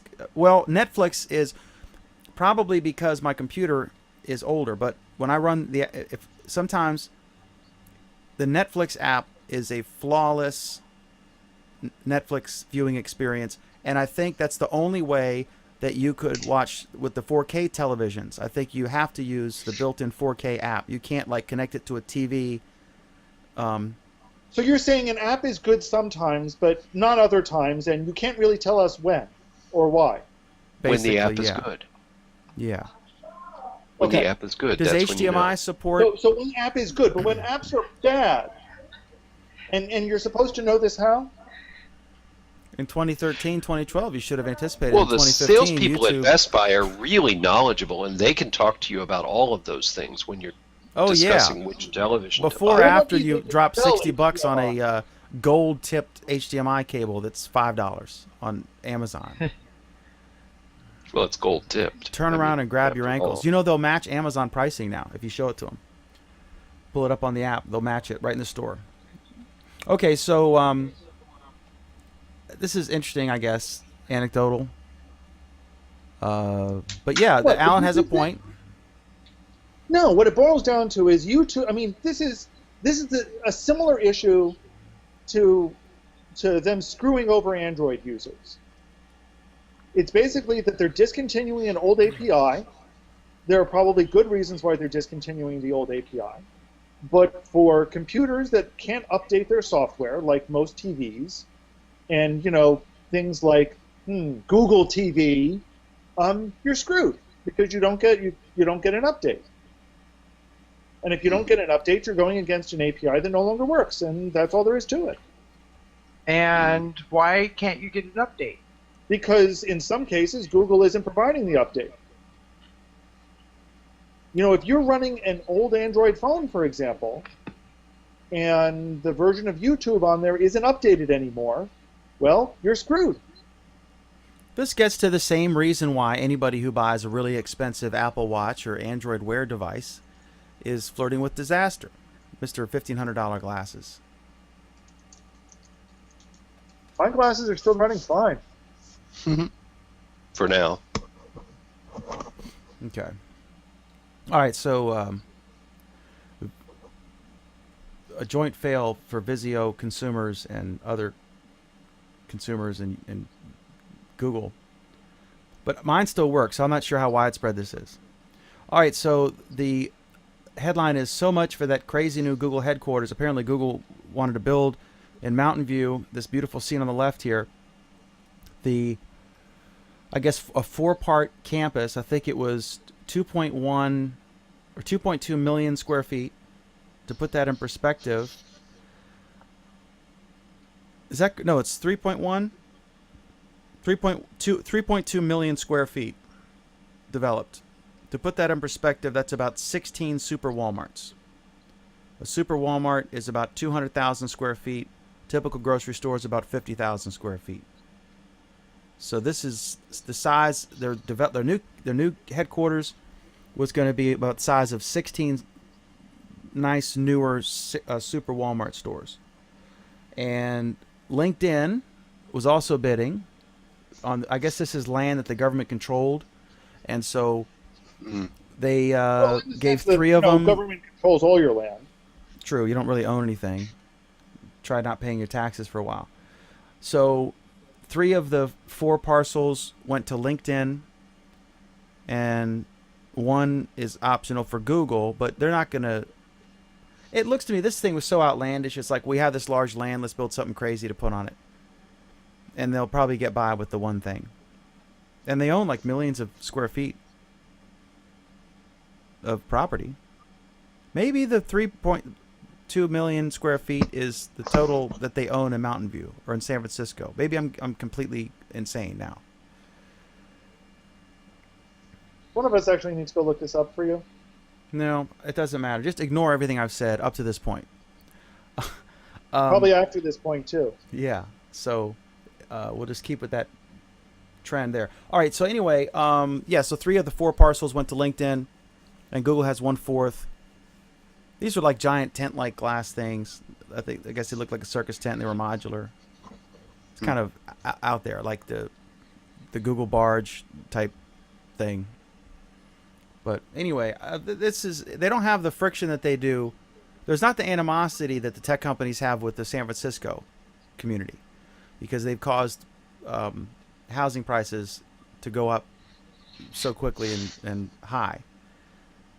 And they haven't in Mountain View? I think that Mountain View has a more cordial relationship with Google and likes them, but they don't want to be a company town, according to this article. Well, they'd also like more housing. I mean, there aren't people chaining themselves to Google buses in Mountain View. That's more of a San Francisco thing. I don't know how many poor people live in Mountain View. And I don't think you understand how close Mountain View is to San Francisco either. it's it's pretty close. I don't. But San Francisco is like the downtown city, right? Mountain View was like a more rural suburban area and is now... Well, San Francisco, technically, you can't get to the city of San Francisco without going over a bridge, right? Mountain View's just on the other side of one of those bridges. I don't know if you've ever... It's just further south on the peninsula. Yeah, it's further south than that, I think, Pam. It's a pretty good distance to go to work in Mountain View from San Francisco. People do it, but it's a pretty good distance. Like it's something like almost an hour on the bus. What? It's not that far. Yeah, the Google bus is like an hour to get there. It might be an hour by Google Bus, but I don't think Mountain View is an hour drive from San Francisco. I'm going to look it up. Mountain View is about 30 minutes from SFO, and SFO is about 30 minutes from Mountain View by road. Yeah. Any thoughts on the demise of Google's grandiose vision for this giant parcel of land? Well, I wonder why anybody thought it would be a good idea to build bigger, more concentrated office space, especially sprawling. As opposed to more sprawling office space? No. Well, that was part of my point. Was sprawling office space is a terrible idea. Going vertical makes sense. I think if I understood this correctly as well, the other interesting aspect about it was that it had access to the bay itself, so it was shore property. So they can bring back the barges. Well, more like so that it can turn the buses into boats. Right. And have boats leaving San Francisco for transportation. Okay, that I could make sense out of. Sure. They've actually we actually talked about that once about a year ago, that they were looking into it. Mm-hmm. Why do you guys seriously think that I wouldn't listen to your idea? This is going on in the comments. There's a whole meme, a mini meme. I absolutely look forward to hearing Alan's idea because I don't know how to fix it. Plus, he's a lot nicer to me off camera. Is he?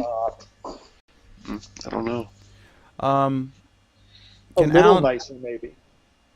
Can Alan elaborate on why he thinks Google Plus video hangouts are on their way out?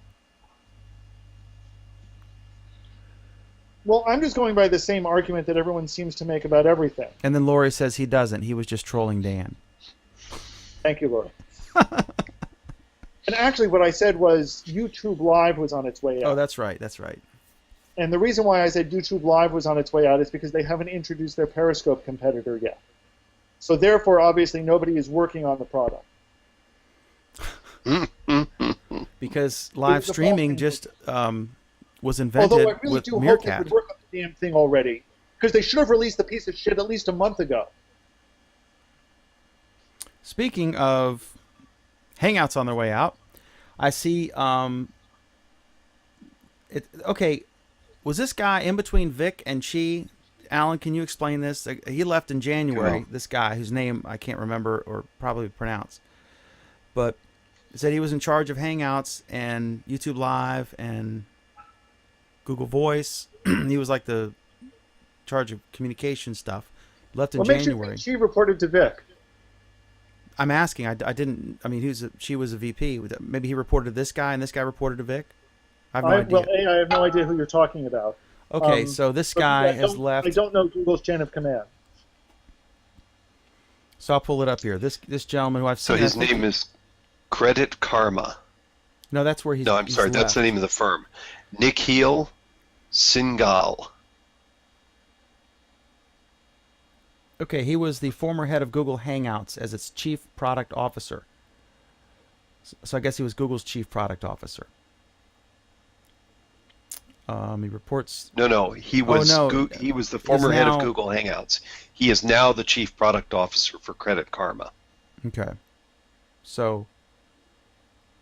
Anyway, he said nothing. He had nothing but bad. I mean, he had nothing but good to say about Google. He didn't leave on bad terms, but he wanted. He felt like Hangouts had kind of peaked, and he didn't have an entrepreneurial buzz about it anymore, or startup type buzz. So, if Hangouts have peaked, we're in trouble. And then I see.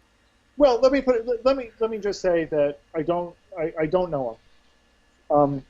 But if Hangouts have peaked, that's just an indication that whoever is or was leading it, and if he was leading it, that would be him.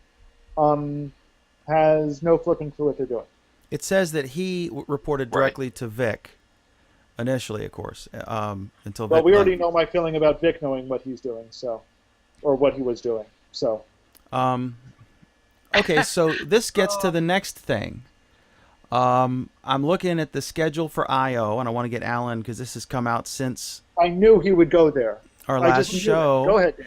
And I noticed there's some interesting topics on the list, and there's some things that are not on the list. So I wanted Well, to let's get start with your what's thoughts on the about list this. that you find interesting. Oh, I mean, none of it, frankly. I mean, I'm just saying it. Okay, so you were lying a minute ago. No, I mean, I wouldn't like. I'm not flying to California, but it looks like stuff developers would be interested in. But I haven't developed since the Turbo Pascal and assembler days. So you don't think the tease about the next version of Android wasn't interesting? That's interesting. Already? Yep. Lord have mercy. Because, they can't screw up Lollipop anymore, so they... I mean, okay. jumping to that. Apps installing channels on televisions. That's interesting. Designing Really? for driving. I don't know what make believe is. Okay, when you're driving, you need to be driving. That's the There point. should not be any apps for driving. Pam, that's the point. Your speedometer is an app, and probably in a Tesla it is, right? It is, but it's more to the point that... No, Pam, the whole point of Android Auto is to constrain you to what you can do with the device, with the console. So you can't just, play Space Invaders on the thing. But you can use it to turn your radio on and off and to select what radio station you want. And to use it as a GPS. So that's why there's a session about designing user interfaces for audio, for auto. Because it really is it's a tricky and safety concerning thing. It would be cool if you could turn your Tesla into a simulator, and you could go like 300 miles an hour and play an actual game in your stationary Tesla, right? That'd be pretty badass. I don't know why no one's done that. You've got all the stuff. I mean, all the hardware's built, right? You got the steering wheel and the brakes and the accelerator. You could Because basically the play a steering video wheel, game. brakes, and accelerator are actually, hooked up to the actual car. They have an insane mode. Why don't they have a game mode Because could in you your Tesla? imagine some drunk tard in his garage getting in his Tesla and turning on the app and accidentally not turning on the app and ends up, Yeah, Vic did. Yeah, I don't see any Vic- problems at all with that, Dan. Vic did enjoy the occasional glass of wine, but I don't think he's going to be that reckless. Bradley, on the other hand, he could definitely pull out. No, I'm surprised no one has invented a video game that would actually use a vehicle, or a vehicle that would accommodate that. You could buy all sorts of. That's because people would mistakenly not engage the game mode Obviously, and kill themselves. Okay, I'm sure that Elon Musk could figure a way to prevent you from actually driving while you're playing the game. I'm sorry. He's like going to put us on Mars, and he can't keep you from leaving your garage. I think that's far-fetched. So anyway, Alan, tell us about I/O. I see so many. The keynote's going to be 2.5 hours, apparently. I guess they're not going to be jumping out of an airplane doing a hangout with glass, since that doesn't work anymore. Well, what makes you think the next version won't? I don't know. What makes you think there's going to be a next version? Just kidding. Yeah, I'm kidding. that's. I'm What kidding. makes me think? I'm Whoa, joking. whoa, I'm whoa, joking. whoa. I'm joking. I know there will be What makes me think there's going to be a next version? for the firemen and the No, police no. and the surgeons. So you think the guy who created the Nest is just dicking around doing nothing? No, I think I'm trolling you now. You see, in order to troll me, you actually have to say something that is going to irritate me and isn't just pure bullshit. I don't think it's pure bullshit. They ended the consumer edition. They closed the Explorer program to new entrants, and the product was roundly mocked and criticized from Saturday Night Live on down. Okay, So I Monte think there's Cristo- enough material to troll you a little bit Whoa, hang on, based Dan, on that. Dan. Does Saturday Night Live normally mock failures? They haven't done this show yet. I was about to ask if they've done that. Well, they do mock They haven't done a failures, but they skit. also mock other things. So here's the Anyway, thing, Dan. tell us about. Okay, go ahead. The consumer edition wasn't canceled. There hasn't been a consumer edition. I know. I'm trolling you, Alan. So anyway, You're tell not us. doing it well. You really need to learn from Pam and I how to troll, because you do a shit job at it, pal. You have a thin skin. Okay, so Alan, if you could tell us about I/O and tell us about why there's no mention on my brief glance, some of the things that we talk about and use, like Google Plus and Hangouts, I didn't really see mentioned anywhere, unless I may have missed something. Well, that's because their API isn't open for developers, right? Thank you, pal. So why would they talk about that at the developer conference? And how do they do this, Alan? How do they There like if they're will be going to developers announce? talking about it, but it won't be on the. Before you ask me that question, can I just point out some other things that aren't Sure. mentioned on I noticed, for example, that Gmail isn't mentioned at I/O in the I/O session, so clearly they're canceling Gmail. Based on that reasoning, yeah. Based on that reasoning, Okay. I also noticed that there is only one mention of Google Cloud Services at all. And and search, that's where search must you're be on part the of that. chopping block. So, I don't so see clearly search. their cloud services are on the chopping block. I noticed Google Drive doesn't get any mention at all. All right, touche. So how do they? They're going to talk for 2.5 hours. They're going to be announcing cool things, presumably, and revealing numbers, all the things they normally do. So the dog and pony show. How do they handle that? Because it looks pretty filled out. How do they allow time for things that they're gonna they'll announce secret stuff the secret now, presumably in the thing, but the schedule's already done. How do they keep it secret? Do they just are some of this stuff like codes? Done? Oh, I don't know. Is it? No. Oh, okay. Because you've actually been there. In the past, right after the keynote, a whole bunch of new sessions usually appear. Okay, so that's how that. Well, and in fact, one of the things that is interesting about this one is, although there was a leak about Android M, that session has mysteriously vanished. So it's no longer there. I thought I saw it today. I read somewhere that it had mysteriously vanished. I didn't go looking for it today. I thought during my extensive preparation for this topic, I encountered I did I mean, not encounter, or they've gone. I don't know. But the short answer is that they add topics, they add sessions, and they add them at the last minute. So that's one of the neat things about doing things on computers instead of doing things on clay tablets, is that you just dynamically change the schedule. It's incredible how many tracks there are too. Like I'm looking here, I see from like on May 28 at 4 p.m. There's 1, 2, 3, 4, 5, 6, 7 different things, and then And that's down. from 4 to 5, there's even there's a lot. Last year, it looks like they've changed the format of things very dramatically this year. So last year they had roughly, it was either 8 or 10 session rooms, and these were conference rooms that with chairs that people would sit in. This year it looks like they only have like 2 of those rooms, and they're reserved for what look like pretty major announcements or pretty major events, like Astro Teller speaking. And the rest of the presentations look like they're going to be more ad hoc at a presentation area in the sandbox floor. So that's a pretty big change from what we've seen in the past. These are much more casual, much more intimate. At least they're meant to be. We'll see how it works. There was some of this last year, and I didn't think it worked all that well, but apparently they did. So I guess that's what they're going with. But there are a lot of topics. I/O is meant to be, very heavily saturated with stuff to learn, stuff to get exposure to. And that's one of the great things about it, is that you can just be wandering around and finding out new stuff. Well, one thing I don't understand, is there a reason? Is it because they don't want it streamed or they don't have the resources? But there's so many competing things, you might be interested in 4 of them, right? Maybe 1 or 2 are streamed. You can only be at one physically. How do you handle that?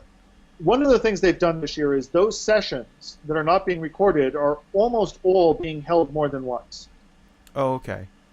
So and it says in the notes, and I really dislike the way the scheduling system is dealing with this, is that it says in the notes that this is being run twice. You need to go look for when the other time is. I think the reason why they're not all being recorded, though, is the environment isn't really conducive to them recording it. So if maybe I'll go see if I can find pictures from last year. Basically, it's going to be 24 seating areas. I'd call them chairs, but they're more comfortable than chairs. Places for about 24 people to sit and watch what you're talking about. And this is just going to be in an alcove about as big as to hold about 24 people. But the next presentation is being held right next to it. There are no partitions. There's no nothing. It's just open sandbox space. So it's really hard to record stuff like that. Second, I think what they probably noticed was that people weren't going back and watching the recordings. Yeah, because there's a cost involved, because they don't want to make it ghetto. They want to make it look really good, and that's, there's an expense.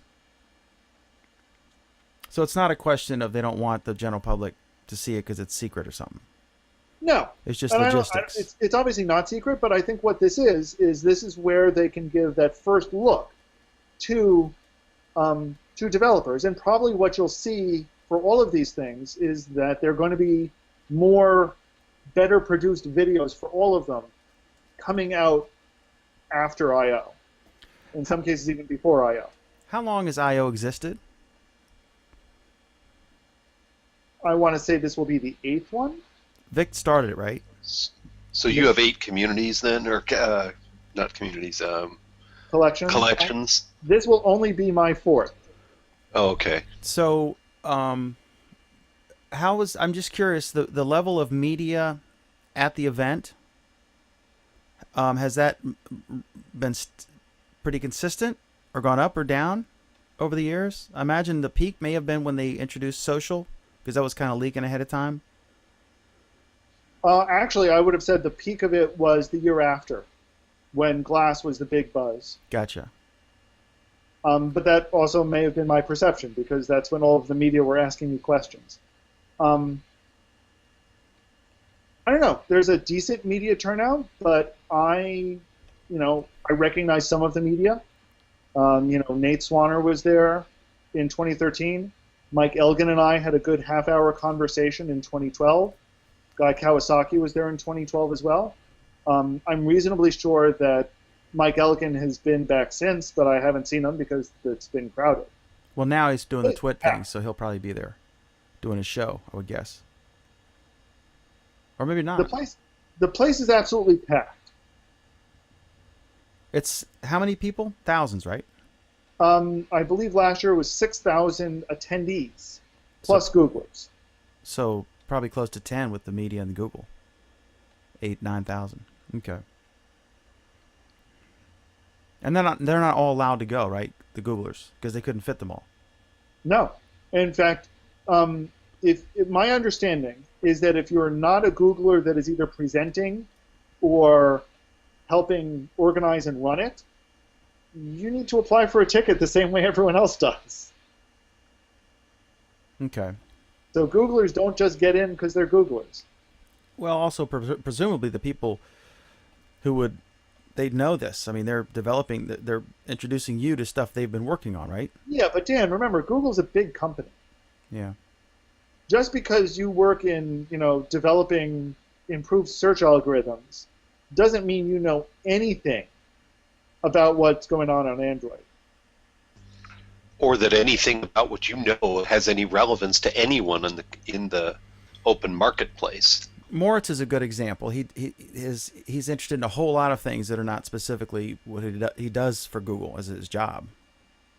So, okay, so I see that Google has shut down PageSpeed. It was a service for accelerating websites. I guess it was like a caching thing. I read this a few days ago. Is this a big loss? I guess this has been replaced by something else. Well, I think increasingly they've tried to get websites to actually, tune things themselves. And they've, operated some content delivery networks for some shared resources, which have made sense. But I guess they ultimately concluded that PageSpeed itself wasn't really making anything faster anymore. And there's probably, some limit as to how useful that could be, so that makes sense.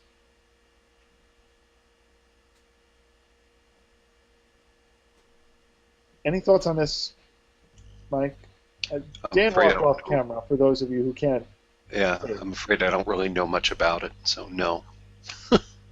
Yeah, So while Dan has walked off camera, let's actually loop back to a much more interesting subject, like collections. What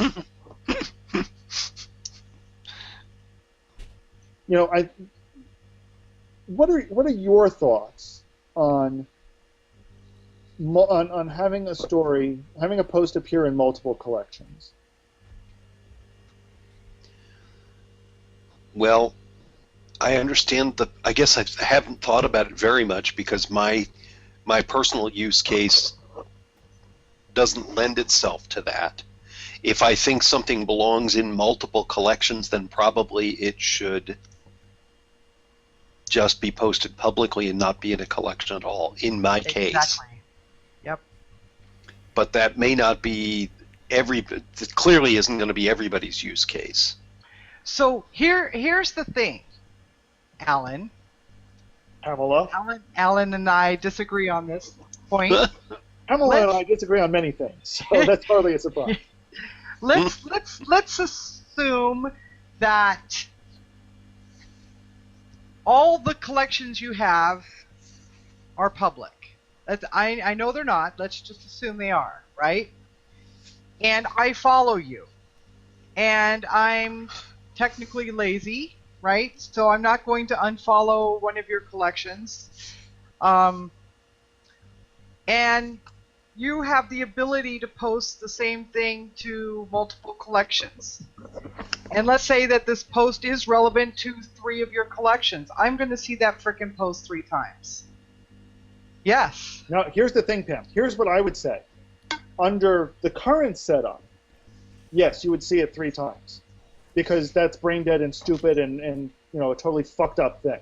And how they did it. And how they did it. But, the two go hand in hand almost. If, however, they made it so that a single post could appear in 3 collections, and you were following my stream, then I think it would make sense to be able to do that. you would see the post once, and you would see that it was in 3 collections. Right. If you were looking at the collection individually, so you weren't following me, you just went to my collections individually, then yes, you would see it 3 times. But I don't think that's a common use case. No, I agree. But think that's that would be useful. But that's how it's set up now, right? Yeah, but I would consider that brain dead and stupid. Yeah, why couldn't they just say it's a post and say it's shared to this collection, to German and to foreign language classes, at the same time? But I think they're probably, the way that they do, they're probably trying to enforce some discipline in your collection creation and make you think long and hard before you. Well, I mean, I can see it in some cases, because one of the things they probably didn't want people to do is to to create 20 collections, and then to create a post and post every of their posts to all 20 collections, because that's just being spammy. I do get that angle. And who's But I going to think go through what- and choose which of your 20 collections you're going to follow, or that's just. It might also have been a UI problem, because selecting, to make it simple enough to select how to post, where to post to, you have to first choose the circles you're interested in, and now also a collection. And But here's where I've got a really big problem with that, Michael. We have I won't say it's a good model, but we have a model already for doing that, and it's called hashtags. And we have a model for doing that, and it's called labels in Gmail. we got rid of all that, though. We didn't Yeah. get rid of labels in Gmail. We We got know, rid but of we got rid of hashtags, and we don't have labels. We don't. In They didn't Google really Plus. get rid of hashtags. The hashtags are still there. They just got They rid hid of them from us, the actual though. usefulness of them. Correct. So thank you for that. I mean, that was my complaint, really, is that they replaced this really lightweight, really functional, really Yeah. flexible system with this albatross. And that's what collections feel like. It's just this heavy thing that's there. I don't know. Maybe I'm just too linear of a thinker. I just don't see a post. If you are such a granular thinker that you're going to create these collections that are so close to each other that one thing is going to Can I give you some examples for how I imagine you would use it? sure. Okay? Good Night Thong Thursday.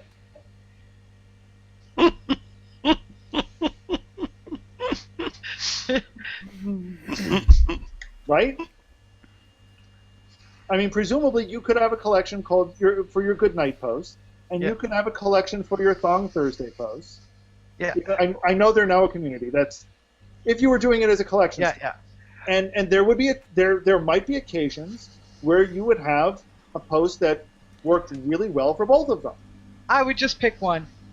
Yeah, but just to go back to what I had said earlier while you were before you joined the show, I'm not going to put my goodnight posts together in a collection for 2 reasons. Number one, it groups them all to make it easier for someone to report all of them. And number two, just in case,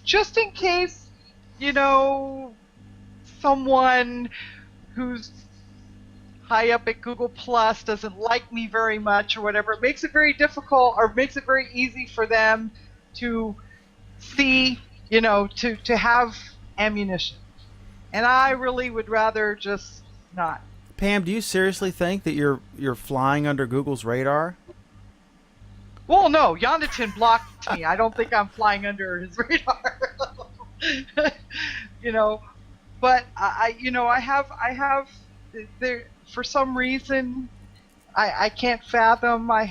There are people who really don't like me, and it would just make it too easy. Just too easy. I think I've only been blocked like once or twice. I'm trying to think of some good crossovers with your TMI Tuesday posts, and I thought about putting those in there, but then it's just basically Pam's intimate details of what, really, no one really wants them all in one collection. It would be. It's a bit overwhelming, I have to say. Once a week is really all I can manage at this point. All right, let me oh, Dan is back. I guess we have to get back to the boring part of the show. Okay, so there's this thing, Accelerate with Google, which I guess I don't know when they did it, but I looked at it, and I'm just pointing it out because would it appear, I could be wrong, but I'm looking here, it's an academy, it's 12 weeks. It's an academy, it appears to be an academy on how to use AdWords. So, having used AdWords, here's the curriculum. It's so kludgy. I could see a 12-week course being required. So, Intro to HubSpot and Google AdWords is week 1. Weeks 2 and 3, making the right strategy. Then creating your first, finally in weeks 4 and 5, you can create your first Google AdWords campaign. Week 6 and 7, you can launch your ad campaign. Week 8 and 9, you analyze the results. Week 10, you improve. Ongoing campaigns and maintenance is 11, and then week 12 you graduate and the program wraps up. If you're this, am I missing something here, or does this appear to be a 12-week long course in how to use their horrific AdWords UI?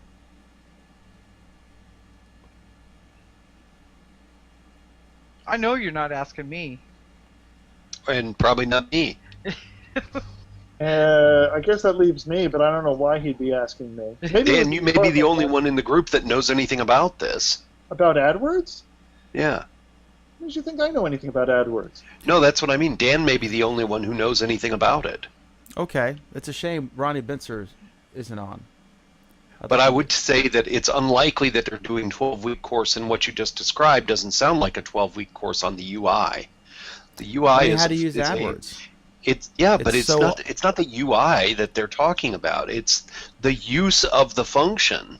Yeah. Yes, part of it will be how to interact with the software, but this is about how to get business value out of the AdWords capabilities.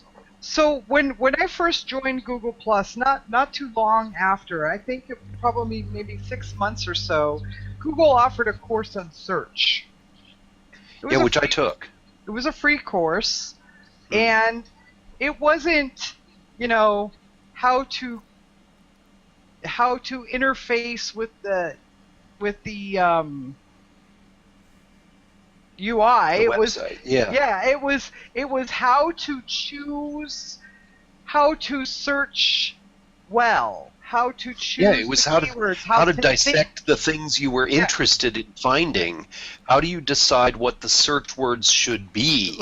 Or things like, was it like operators and things like that, like site : and the site name, covered that, certainly. That sort of thing. Yeah, I could see that, but it wasn't 12 weeks. But it also was how. What words should you look for as part of your subject matter that will be relevant in searching? So Dan, just for a moment, assume you don't have ADHD. Okay? That can't last very long. You better hurry. Yeah. So you're taking the course, and the way you read it off is the logical progression. So what you're going to do is you're going to institute. The first week you're going to institute the stuff that you learned, right? So that the next week is relevant. So you're doing stuff like you said, week 4, 5, or 6 or whatever is to analyze your results, right? And then adjust. So it's teaching you how to be successful with AdWords themselves, not how to interact with the UI.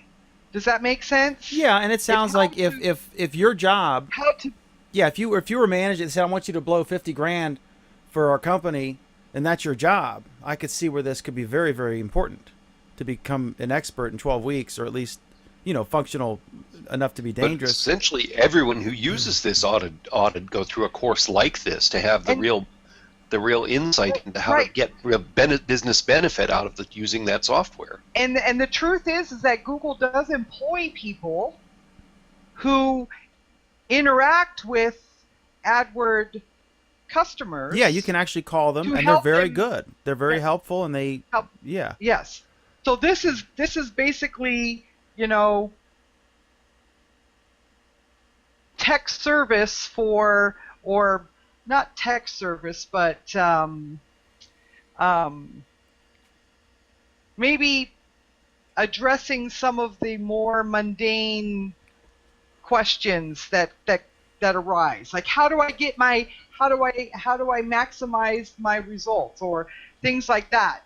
This way they can give a course, they can teach, umpteen thousand people how to do something, right?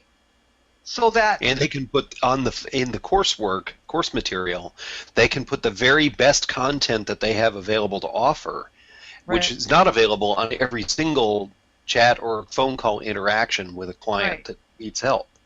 right, and they can tailor it to because ultimately ads, search and ads are still their cash cow, and the only way to, and it's been slipping, right? So the only way to keep that business basically is to make their customers successful. So this is a way of making them successful. It's kind of like buying Microsoft Office. If Microsoft was smart, they would offer all kinds of, well, I guess you don't pay on a monthly basis, so that really doesn't have a good analogy. I can't think of anything that you would pay on a monthly basis that they would have a class for. But yeah, I mean, you've got like reoccurring customers, customers that are paying every month for this service. You want them to be successful, so they pay more, or they continue to pay. Okay. It's customer retention. All right. I'll check into it. All right. Next is diversity came up in the news this week at Google, or their efforts to work on the lack of diversity. So let's let me go here to there's two things here. One is they released just about a year ago, in late May of 2014, they released a chart showing Google is 70% male, or a year ago, they were 70% male, 30% female. Ethnicity was 61% white, 30% Asian, 4% two or more races, 3% Hispanic, just 2% black, and less than 1% other. So this is not a melting pot, so to say. So they're trying. They released this publicly because they said we want to work on it. So they updated now to say what they're doing to work on it. And obviously, I would like Pam's input on this. You may have heard about some of the work we've been doing. This is an update from a couple days ago, 3 days ago. They've been embedding engineers at historically black colleges and universities, partnering with Hollywood to inspire girls to pursue careers in computer science, building local initiatives to introduce coding to high school students from diverse communities, and expanding our employee unconscious bias training. It sounds like, now from that paragraph there, I would say it's more, it's not so much that they're hiring, purposefully ignoring a qualified minority candidate or female candidate and going for the white guy or the Asian guy. It sounds more like they're having that they're unable to find enough minorities and females who have the skill set and the demeanor and all the other things that they're looking for. So that's what it seems like based on this paragraph, because only one of these things, expanding our employee unconscious bias training, like, and one of the things they said, like if someone signs up and their name is Tanishala and the other person's name is Sally, unconsciously, are you more likely to do a more serious interview with Sally without even Studies that realizing. said yes. Huh? There have been studies that say yes. Correct. And I think that they talked about this here. So, but the other stuff here is very cool. Embedding engineers, I guess, is like a engineer in residence. And they said also in here, this is a good post. It's not that long either. They said that, okay, for diversity, he said, while 14% of Hispanic college enrollment is at four-year schools, Hispanics make up just 7% at the 200 most selective schools. So if you're just looking at Harvard, Princeton, Yale, etc., then they are not a melting pot either, for whatever reason. So part of it is maybe they're not connecting, maybe they're not making an effort to find qualified minorities and female who may otherwise be out there, but how do you just apply at Google? I don't know. And they're also trying to expand the pool. And they've acknowledged that and we've talked about this before, that a lot of people might feel that it's not something that they are interested in, that it's not an environment that they would find fun or exciting. And then at one point on the show, maybe 3 years ago, there was this chart of the highest paying degree programs and the lowest paying degree programs. And the highest were, mechanical engineering, nuclear engineering, electrical engineering, computer engineering. The lowest were like healthcare worker or social worker, that sort of thing. And that the ratio of male female was dramatically different in the upper paying programs versus the lower. So I don't know. Any thoughts from either of you folks on let's Pam first. Just so I don't want to go to the white guy first. I want to go to Pam first. But what I mean, I applaud all these things. I think it's a big issue, and it makes sense to get the biggest pool because then you get the best employees, right? My thoughts are even more sexist than Alan's would be. That doesn't surprise me. I was trying to be all diplomatic. You're going to ruin my vibe. My first impression, and everyone listening, I've been working since I was 14 years old. I've had 30 jobs in my life. I've done everything from nanny to data governance now, and my impression is that two things. First, people I'm with my coworkers 40 hours a week, and there's a very small group of my coworkers that I cannot stand. I cannot stand just listen, hearing their voice just kind of, makes my eye twitch. But for the most part, these are people I have to work with. These are people I have to get along with. These are people I have to associate with and bond with, right? And you want to hire people you're going to bond with. You don't want to hire people that you're not going to bond with, right? I do not have any experience in tech companies. So I don't know if it's different there. But I am assuming that people are going to want to hire people they want to work with. So that plays a part. It's difficult, in my opinion. I go to sensitivity training, I go to diversity training, I go to, Pam, you can't say this shit at work training,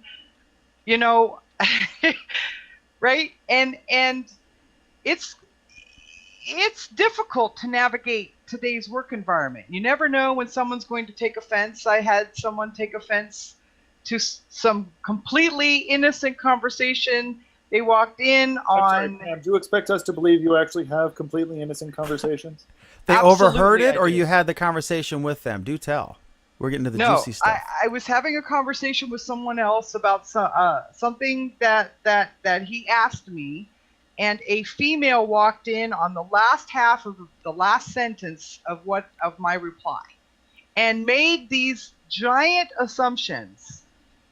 And that's really the fear. I have to tell you that, depending on, I've sat in on interviews. I've been asked to go in and interview someone and give my impression.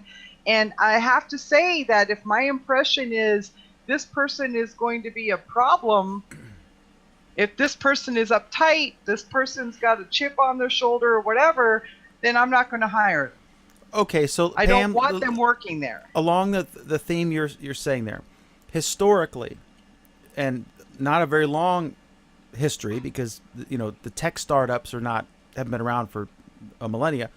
It's been a young white male game, and the people who are the venture capitalists who fund it, You have a pretty selective history, Dan, just so you're aware of that. the people who fund it, the venture capitalists, are slightly older versions of that. And I think Michael Arrington said he couldn't name a black startup founder.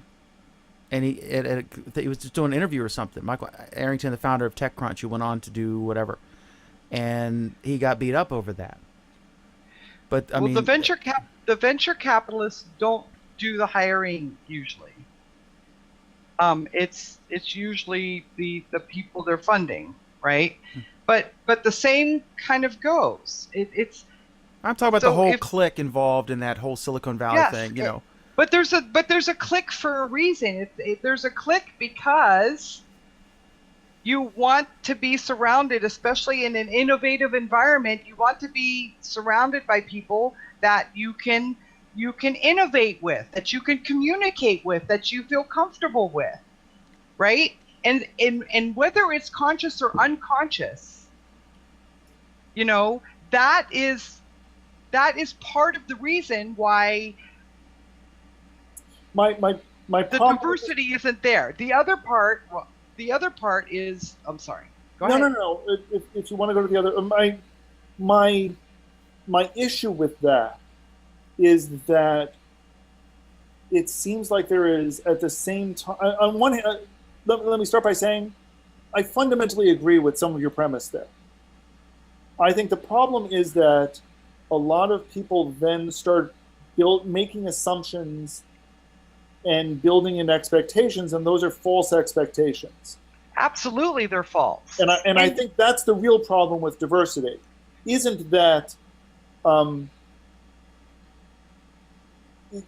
is that people start with the premise of, oh, I want to work with people who are similar to me, and then have incredibly overly narrow assumptions of what similar to me means. Yep, absolutely. And I'm even going to go as far to say that men tend to be a little afraid of hiring women that they have to work closely with, and that white people go into an interview with bias, right, and stereotype and thoughts about other races that are not necessarily true for the actual person they're interviewing, right? Races or genders. And yes, absolutely. And so the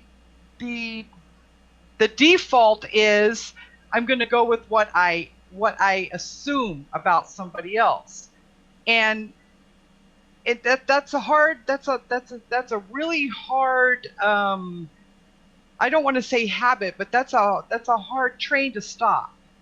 You know what I mean? It's difficult because if you're forcing, like the government has done, if you're forcing diversity, right? You have the what do you call it? Affirmative action. So the government contracted jobs are still affirmative action. If you do that, then you build this kind of resentment. Well, I'm being forced to hire, and that's not good. right? But at the same time, the bias, unconscious even, you know, creates the self-fulfilling prophecy of, you know, white male dominated workplace, you know. Which is why I think Google's approach is a Unique. reasonable one. Yeah. Because they are saying, look, you know, we're not trying to hire on a quota. We're not trying to hire somebody who isn't qualified. The Google hiring process is still as robust as it ever was. But help people understand that they may be coming in with this bias and how to overcome that bias, and that the bias is what's hurting the company. That's what's I think is interesting and there is natural bias. And like, let's say that Pam, you and I went to chaperone a high school dance, and Alan went there too, right?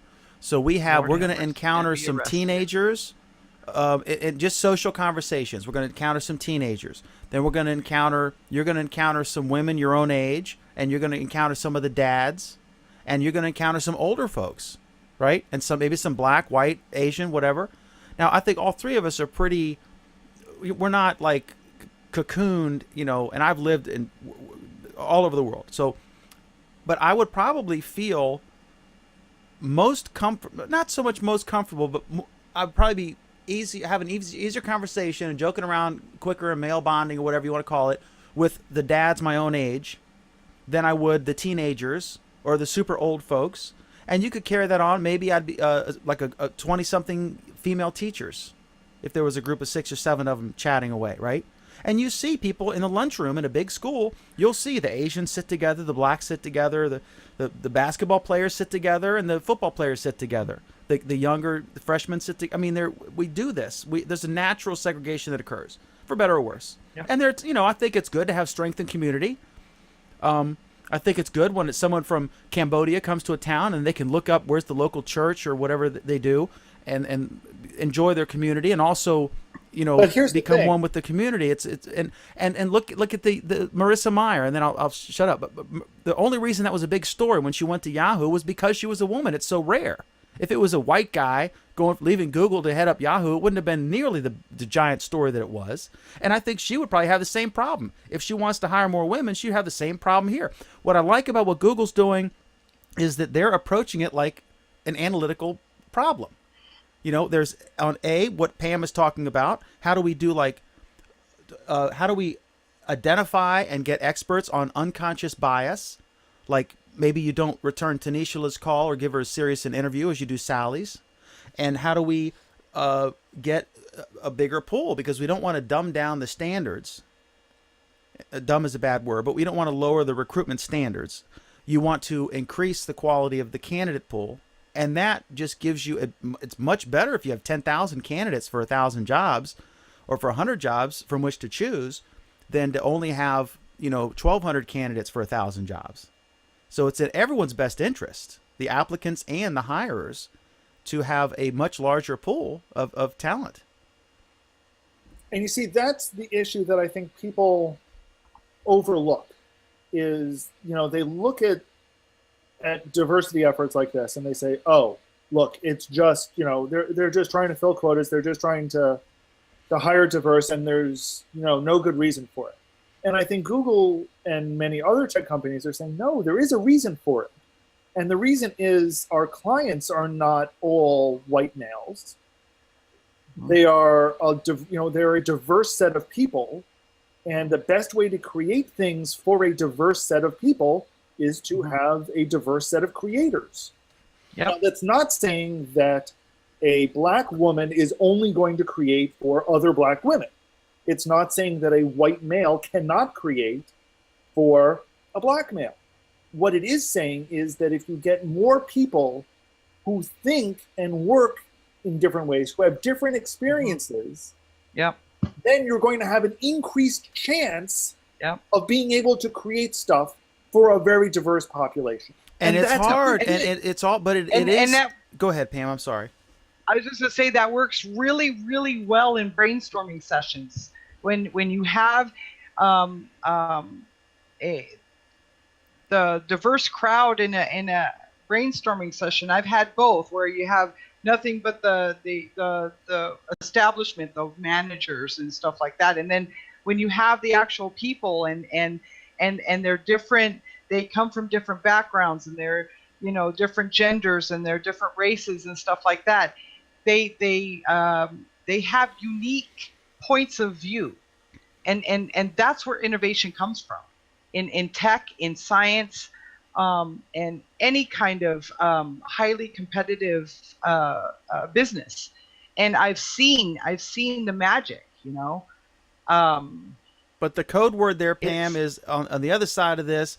There was another story that broke this week when their head of hiring discussed, we don't care what college you went to, your grades aren't particularly important. I mean, if you got straight Fs, you know, that matters versus straight As, but we want to know, will you fit into our culture? I think was one of the first things. Maybe it was something along those lines, right?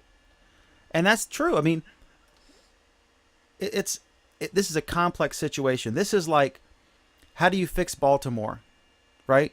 I mean, we've been trying, you know, how do you fix Baltimore? How do you make everyone motivated and, you know, and that you could devote years to discuss that topic.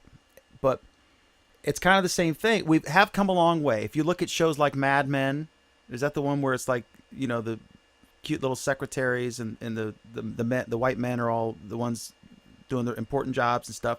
Mm-hmm. Well, that is stupid because, I mean, that's the way it was. And we've come a long way since then. But it's dumb to take over 50% of your potential employee pool and just write them off because they're women, right? And there's the other thing you've mentioned, that do women feel that they would be welcomed into a largely white dominant, you know, who's going to be first? Like here in Warren County, they closed the schools rather than let blacks in. And I interviewed some of the first students who went in there. I can't imagine the turmoil, the strife. One was raped, that they felt going in there being taunted and stuff. But their parents were like, you know what? I'm not going to send them to black school because it sucks. I'm going to send them to the white school. And so they went in there, and there was, you know, the Supreme Court made them do it. And now there's no, I mean, that I'm aware of, there's no racial animosity going on in this town. But I'm a white business owner, so maybe I'm missing something. But it's not like then anyway. So major improvement has happened, but we're not there yet. The fact that Marissa Mayer leaving Google to be a CEO of a tech company, that was such a huge story, tells us that it's still the exception to the rule, and these numbers don't lie. But I like the way that they're handling this in a scientific, logical way, rather than like in Baltimore, you know, sending Al Sharpton down to do a march to Washington or something. That's not productive. Throwing flames at a problem does not solve problems. I like this because it seems like the logical way to do it. We want more candidates from all. I mean, my God, they're lobbying Congress to allow more. What is it? H-1B visas to allow more foreigners in because they can't find enough Americans to do it. And there's 300 million Americans, U.S. citizens. This guy in Brazil always yells at me when I say Americans, like it's only U.S. There's 300 million people in the United States, 330 million, whatever it is, in the United States, and we're having to go overseas to find people who can do these engineering jobs, and we can't get enough of them in here because they want them. Google and Marissa Mayer introduced this into Yahoo. Actually wants them physically present so you can have meetings and dash around at each cubicle and stuff like that. And they can't find enough. So rather than just lament and lower standards, they're trying to get these folks interested. Because there's no denying a female, black, Asian, if you get them excited about something, and when they're kids and they get them in the right school, you're going to produce some amazing talent. But it is a culture shift, and there's more transparency now about it. But we've come a long way from Mad Men, so it's not like this is, 1830s USA and the blacks aren't doing so well, and the women or whatever. Any other thoughts on this? I don't think I got in trouble this time. I think time will tell. But no, if anyone, I did, because my opinion is unpopular. But it's reality. But you're allowed to, and this is another thing that's wrong. Just like a black person's allowed to use the N-word, but God forbid a white person, and I'm not advocating it in either case, but you're allowed to say things Al and I can't. And that's an acknowledgement that we're still not there yet. You can make an I'm not honest, even frank sure. observation that Al and I could get berated for. Ham, I'm not even sure your observations are all that controversial, though. At least not from what you've said. I mean, you basically said that people want to work together. You know, people with commonalities like to work together. I think the point where I might have issue with that is to then leap to the conclusion that the only sorts of commonalities that are allowed are gender and skin color. They're not the. They're and I not don't the. think that's what you're saying. No. It's not. It's not the only ones that are allowed. But that's what you're going. Well, and again, I don't know tech companies, and things might be work differently in their interview process. But you're basically going in and selling yourself for an hour and a half. And in some places, when I was hired now, and this is 14 years ago, so I'm sure things have changed, but it was, two people who needed somebody, and they were basically competing with each other as to, which one of them I fit better with, which group. Was it going to be protein separation, or was it going to be the virus lab? So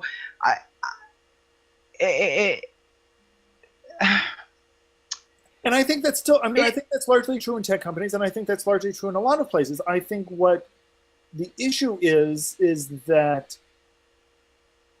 the interviewer will only look at an interviewee superficially and wonder if they fit into their group, instead of actually trying to find out if they'll fit into the group. Exactly. The most important thing when hiring somebody is not their gender, it's not their color, it is not even their education.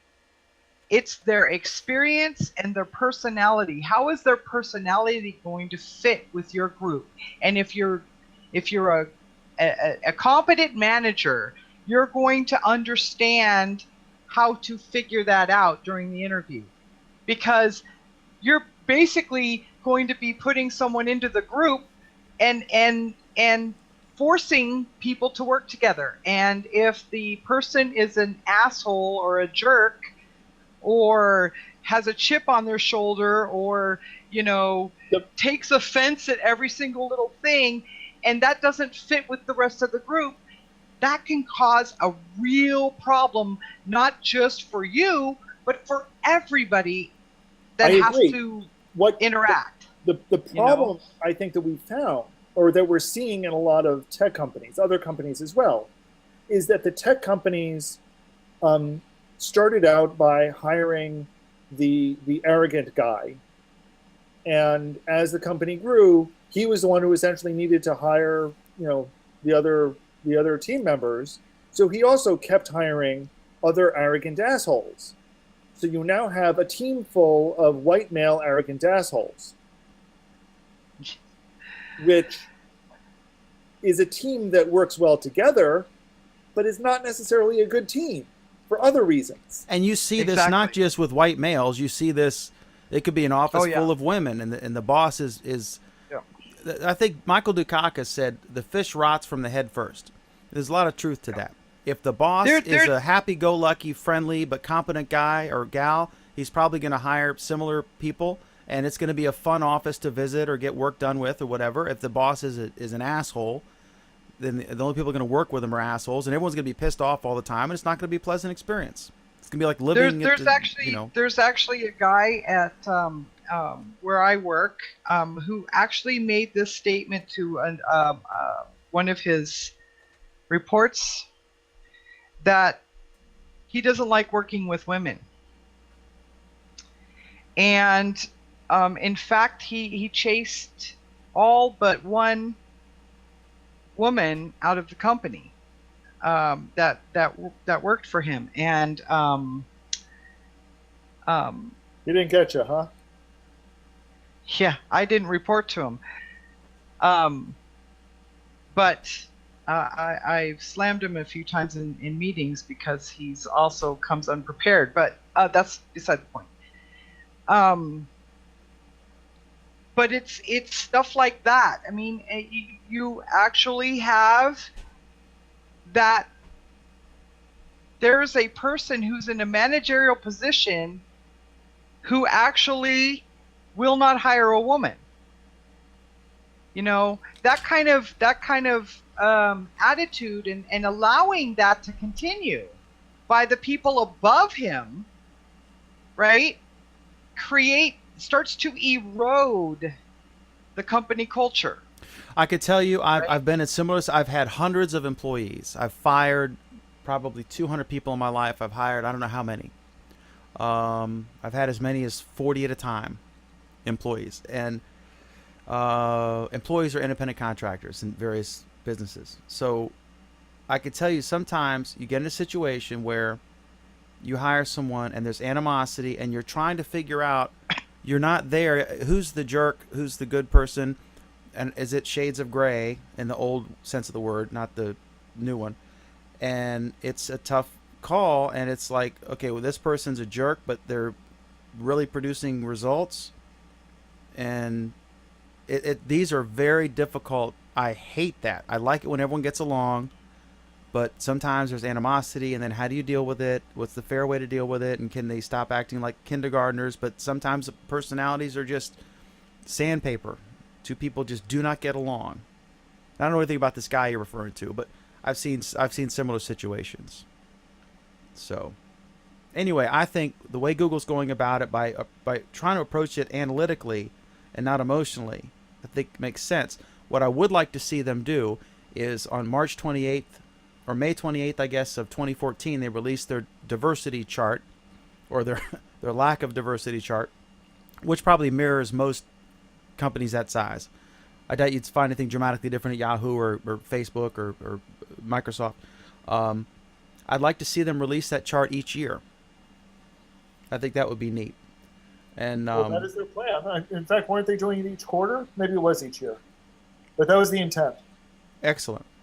So we can see how we're not making progress still. But like I said, we come a long way from Mad Men, the scene in that popular U.S. television show. Okay, next is just a quick thing here. Google searches show that in the British Parliament election, David Cameron was reelected.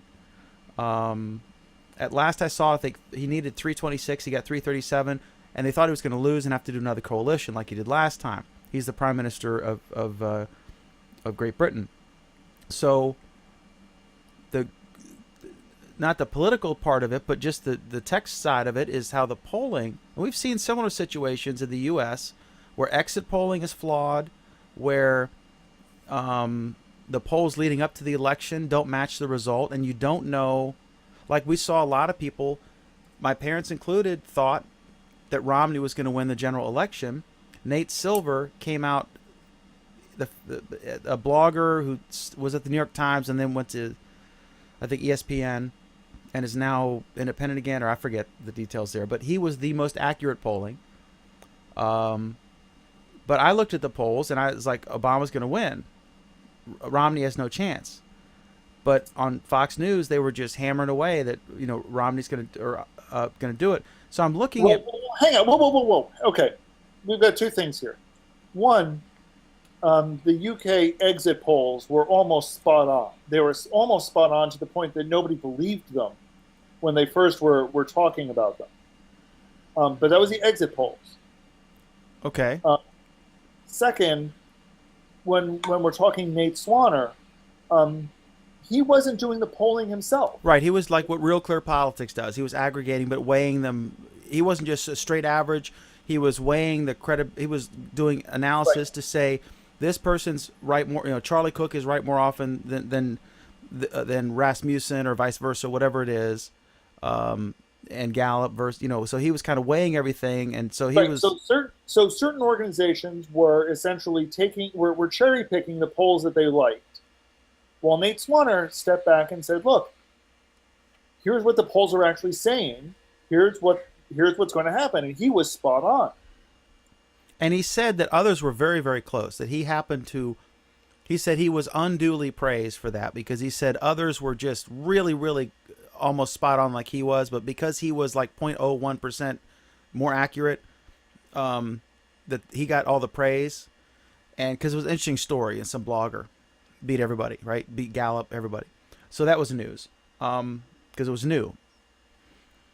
But Google and their search, this approach just looks, I guess it, who was David Cameron, or, versus Miliband and the others. They were not as successful in the UKIP party, and some other things. But how come we haven't figured out polling by now? We've been doing it for centuries. What makes you think we haven't figured out polling? I mean, we go through transitions. Like, I think Dewey beats Truman. The polls were not accurate. And it was, I think that one was, they switched from in-person to landlines, and only rich people had a phone. And so they were unfairly weighing, they thought that Dewey was going to win because some of their polling was based on on calling people, but not everyone could afford a telephone at the time. And now you would probably I don't know where you would find cell phone numbers that you could attach to, this is a white male who's 40, who's married and voted before, or a millennial who's a black female, or what have you, and try to come up with a sample that kind of mirrors that district, because there's no landlines in phone books anymore. I don't know how you identify these people. So you can do it online, I guess, or I don't know. Huh? Every poll that I've taken for the past 6 years have asked me a host of demographic questions. Okay, so are they randomly just dialing numbers, or do they get your number somehow? They're randomly dialing numbers. Of course they are. Okay. There are pretty well understood ways to collect data. I mean, in this case, Romney thought he was going to win in the 2012. And in this case, sure Cameron didn't think he was going to win an outright majority, and he did great. I think he won like 11 more seats than he needed. Are we sure that the questions weren't leading? That's what I'm getting at. We're still not. I don't know. I just thought it was interesting that Google, I'm sure others did as well, but Google, of course, is touting, or the Daily Mail, which is a British paper, pointed out that Google searches, which is not even a poll at all, it's just an analytic measurement of, like they have their flu index, right? When people are Googling certain symptoms, like I have a sore throat or I have whatever, yeah, and they the can flu kind index has been inaccurate recently. It's interesting. And also, the whole new thing, some states you can vote for like a week or two or a month before the election day. And so like breaking news events can come out, or a scandal, or someone can have a really great debate performance, and you don't know how many people were voting one way or before that incident occurred. It's not like leading up to the big election day anymore, right? In some states. In some states it still is election day. I think in most probably.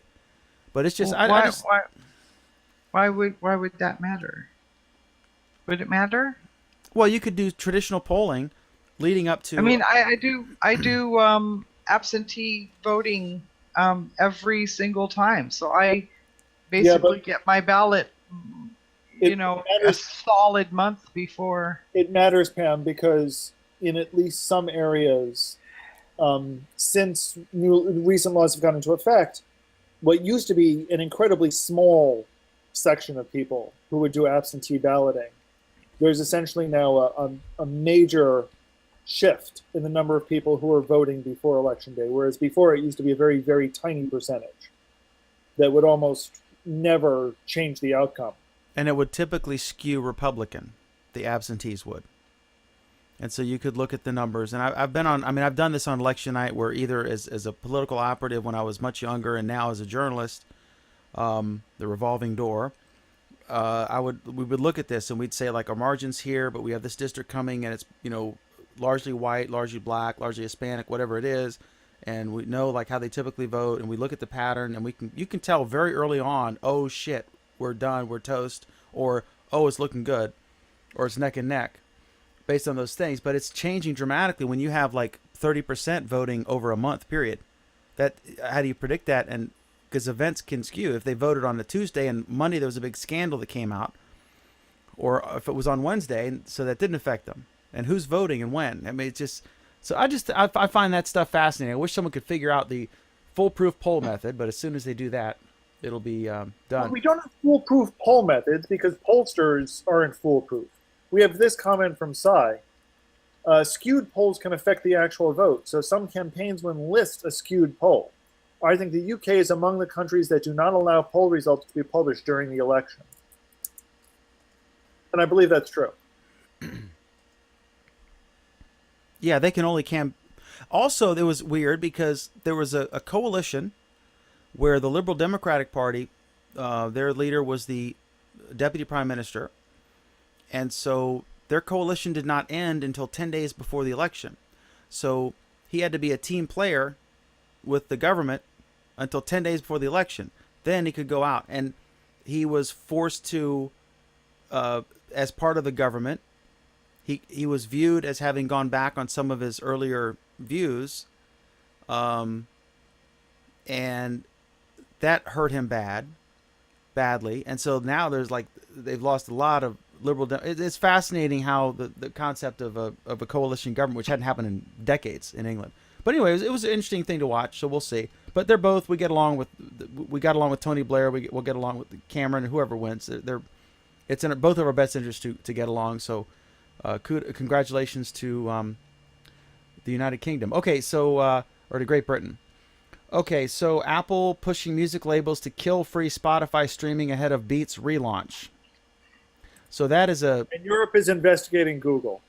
Right. So this immediately is like, wait a minute. I'm thinking, don't they have like some guy who is highly paid and just sitting there trolling them, digging, waiting, straight up Edward Snowden, trying to find any kind of like anti-competitive stuff.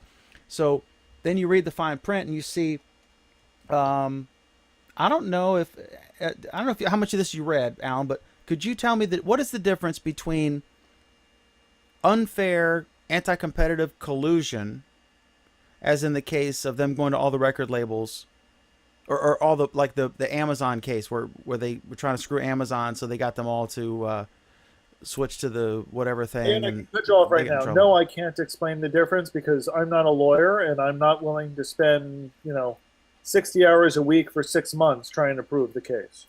Because there's nothing wrong with, as they say, cutthroat competition. If McDonald's opens up and Burger King comes up and they sell a burger a little cheaper, a little better, they're flame broiled and the other one's fried, that's the American way, right? But I don't know. I mean, I don't know. Does anyone care about this, or is this just something we've talked about 100 times and there's nothing to be gained by? No, it's an important issue, but I'm not sure we've got much to talk about on it tonight, and it's getting late. Yep. Okay, so let's move. The next one is, I'm going to save the two fun ones here. Comcast is now an internet company, so they've crossed over the threshold between most of their customers were broadcast and now it's internet. And of course they lost their thing. They wanted to buy Time Warner Cable. Yeah, but that's not even the interesting Comcast story. Do you have the interesting Comcast story? I think I had it. What is it? I think I had it. It's that Comcast realized they need to actually be nice to their customers. Oh, I forgot to do that. Yeah, they said that after years of being either the winner or the runner-up of the worst, not just the consumerist poll, which is owned by Consumers Union, which does Consumer Reports, worst company in the world, they have decided that they're going to hire, 1,500 people or 5,000 or some crazy number.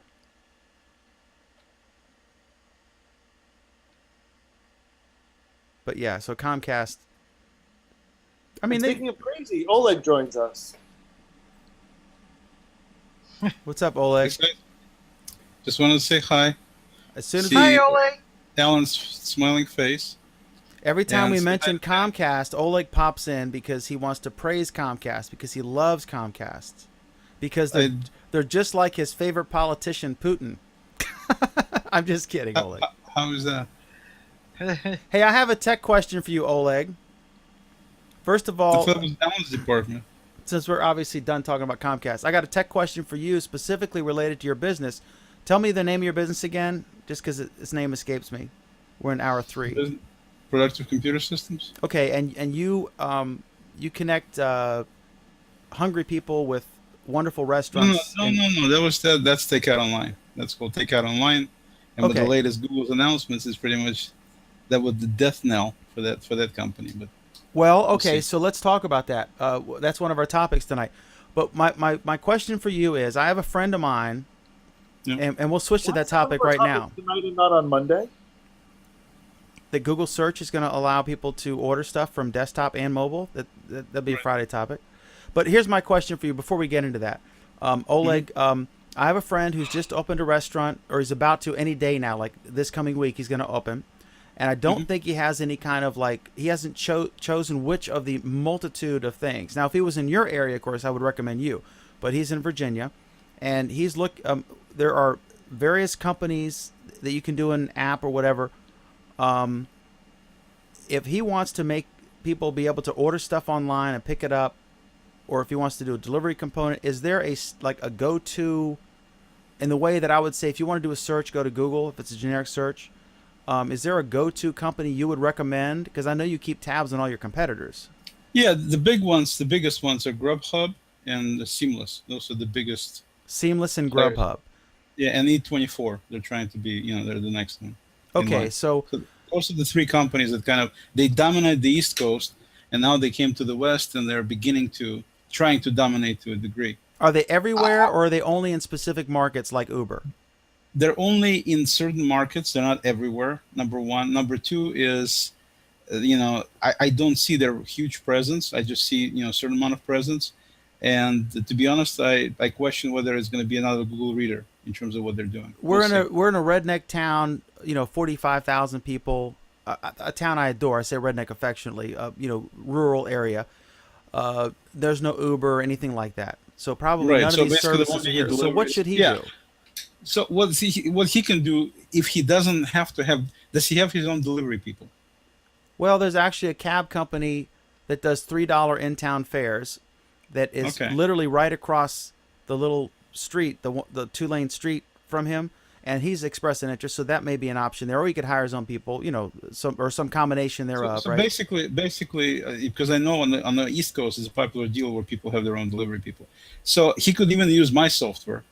I could easily, just because I'm not there doesn't mean that he can't run it, using my software.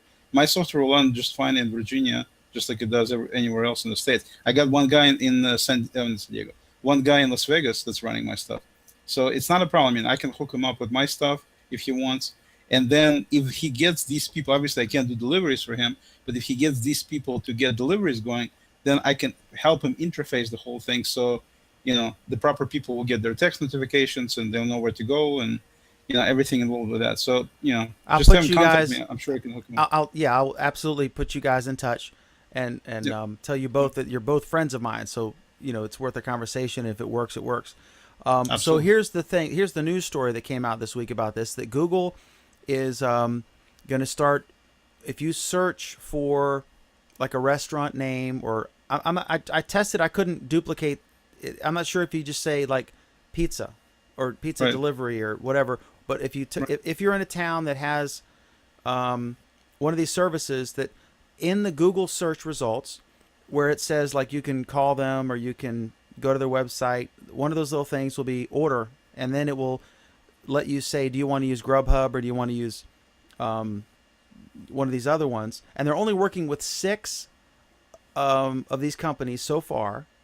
So immediately those 6 companies, my first reaction was a mad scramble. I'm thinking every restaurant, if I owned a restaurant still, and this guy, oh my God, Google's going to highlight these 6 companies, which screws you, as you said, and Right. screws every other company.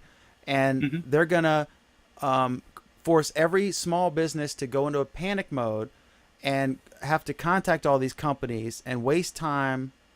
I say waste, but spend time that they could otherwise be making burgers or pizza or subs or whatever. And how much are these companies charging a monthly fee? Is this going to be like, oh my God, this is a nightmare? What's the deal? Obviously, it's not. It depends on the restaurant. I mean, obviously, whatever I'm going to tell you, it's my opinion. Doesn't mean that's the way it is for everybody. Number one, one of the things that I think will be problematic is the deal with changing menus. When you're talking about scale of that size, like these huge companies have, and they have thousands of restaurants, it definitely is a problem. I've seen it myself here in smaller companies having that issue because, there's no way you can automate changing of menus. Asking restaurant owners to change their own menus is like basically putting nails in your own eyes. They're not doing it. And so that's one challenge, which I don't know how they're going to overcome. When you say elaborate, what do you mean changing menus? You mean the format of them, or what are you saying? You're changing a dish and you're changing a price, or both. And you're changing menu of them. And some restaurants change it, every couple of months. I had one restaurant that was changing menus weekly, if you can believe that. Oh my God, that's hours for you, right? Okay, so it's tremendous amount of work, number one, and number two, it's they need to handle it somehow. Second thing, I'm not sure how they're going to do the competition because you got Eat24. I have some restaurants that have me. I mean, I had one restaurant that actually had me, another company like mine, and like Eat24. So they had 3 different providers for the same exact restaurant, which begs the question: how do you manage it in terms of where do people go? People order here, and then they don't know if they should order there. Okay, so I think what this is, Oleg. Let's say it's Oleg's Pizza Place in Kirkland, right? So they worked with these 6 providers, so they have like an API access or whatever, or vice versa. And so they know that Oleg's Pizza Place has a relationship with Grubhub, and they don't have it. Oleg's Pizza is not in a relationship with Eat24. So when they say order online, they'll list Grubhub as an option and any others you might be affiliated with of the 6 providers at launch. And maybe 2 or 3 will show up, maybe all 6, maybe none, if there isn't one. And then it's up to Grubhub because you're just going to click that and it's going to take you to Grubhub. And I don't know if this is just a referral or if there's money changing hands or what. Because I don't know that part either. It really is a disaster for anybody other than those 6. Potentially, and do any of these people, are all these on a do any have a setup fee or a monthly fee or anything like that, or is it all based? They're all different, but the way my deal works is there's a small setup fee and then there's a percentage of the order. So if they don't have any orders, they don't pay anything. It's based on performance. So there's no monthly $29.95 or whatever. No, there isn't. But some other companies do it using that approach, right? And if someone changes their menu as you described, would there be a fee for that? Or if it's every year or 6 months, it's okay. But in my case, I don't charge, but other people do. Absolutely, yeah, because it's work. So in my case, I just I just make the change and that's it. But in their case, yeah. But if you had 20,000 restaurants, you'd have to charge because you'd have a cost associated with it. You have a huge amount of people that you need to do data entry to be able to manage it, and so these people need to be paid, and you need to have them working somewhere and all that stuff. Alan, from a consumer standpoint, obviously this is a neat new feature in Google. From a restaurant owner's standpoint, I'd be in a panic mode, worrying about having to establish relationships with these 6 folks and finding out everything. And maybe, I'm not the most sophisticated person because I'm a restaurateur and I'm busy as heck, in my restaurant business. I don't think it's going to be that bad at all. Yeah, because restaurateurs never have to deal with things like this, like advertising or newspapers. No, I mean, I get that. Pestering them for ads and so forth.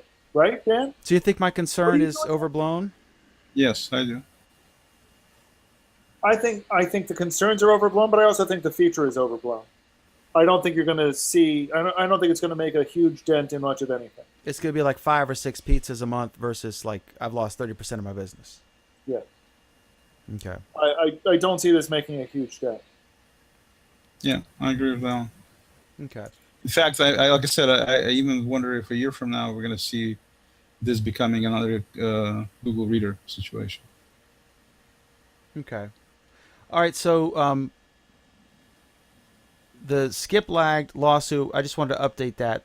Skip Lagged is a site which it's called Hidden City Airfare Things, where if you're flying to Tulsa, Oklahoma, and you got it was actually cheaper to get a ticket to Oklahoma City with a layover in Tulsa. But the airline, that's against their terms of service or whatever. And this website does scrape all the, various airline sites and gives you the absolute cheapest way to get from point A to point B.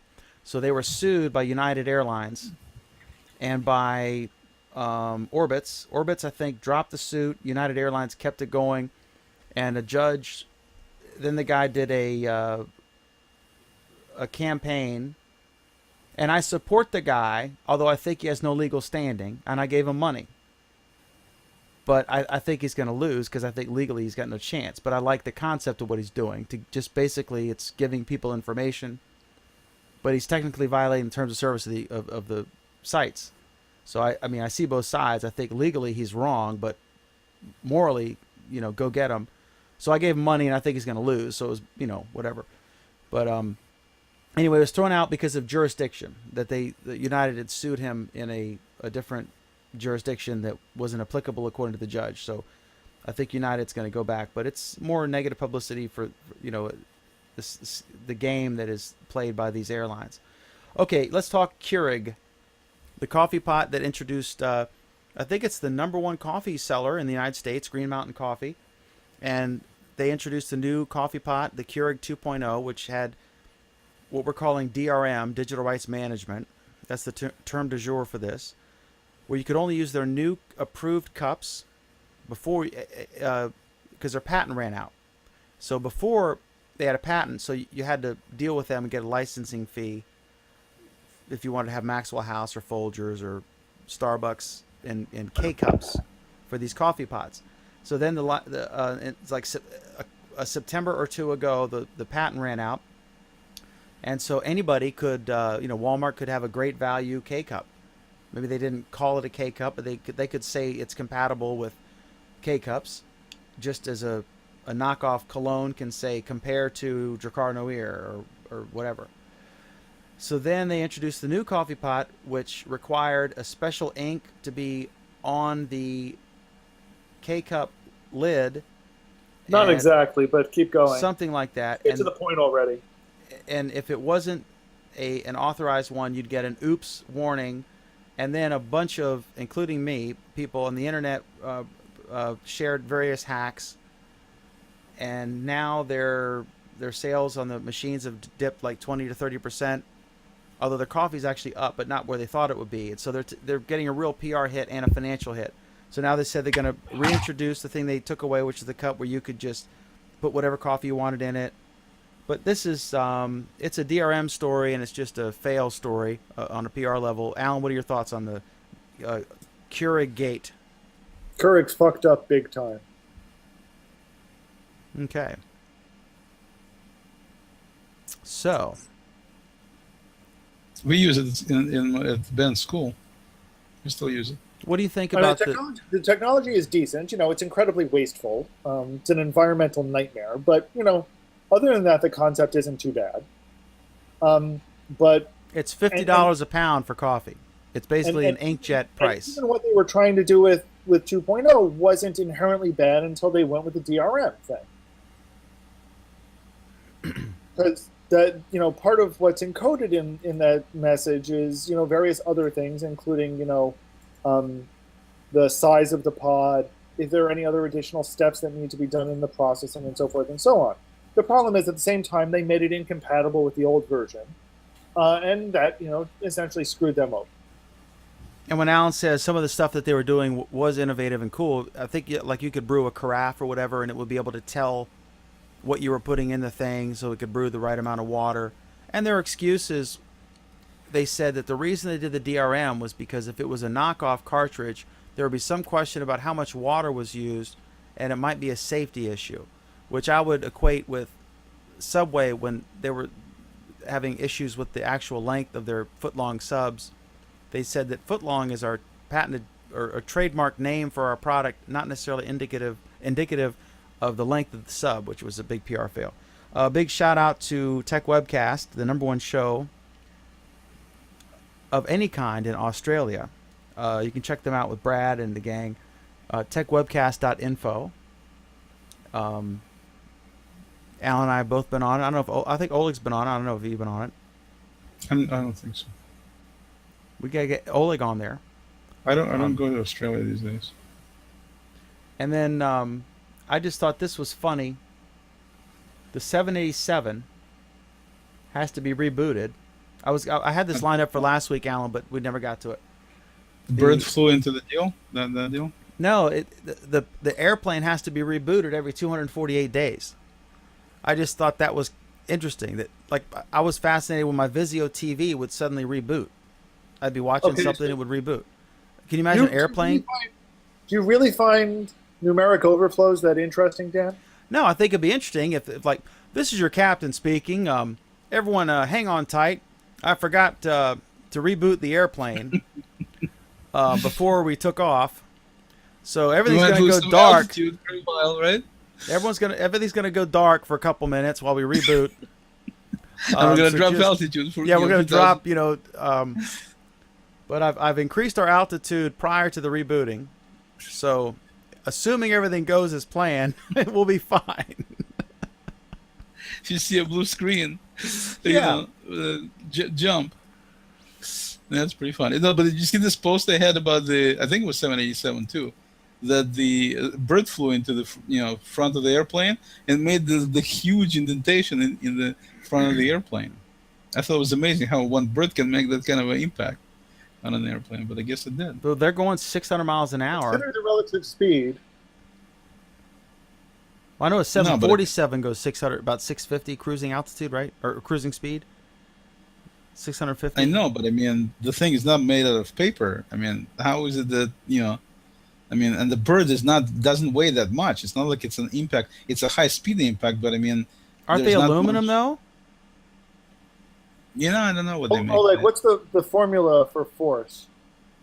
I don't know. Force equals mass times acceleration. And there's not much mass, is my point. Yeah, but there's an amazing amount of acceleration.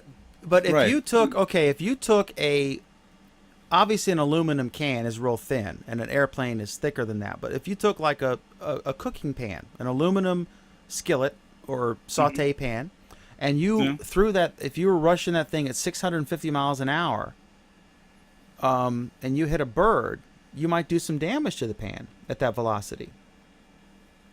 Possibly, I don't know. Apparently, if based on what you just said about the birds. Yeah.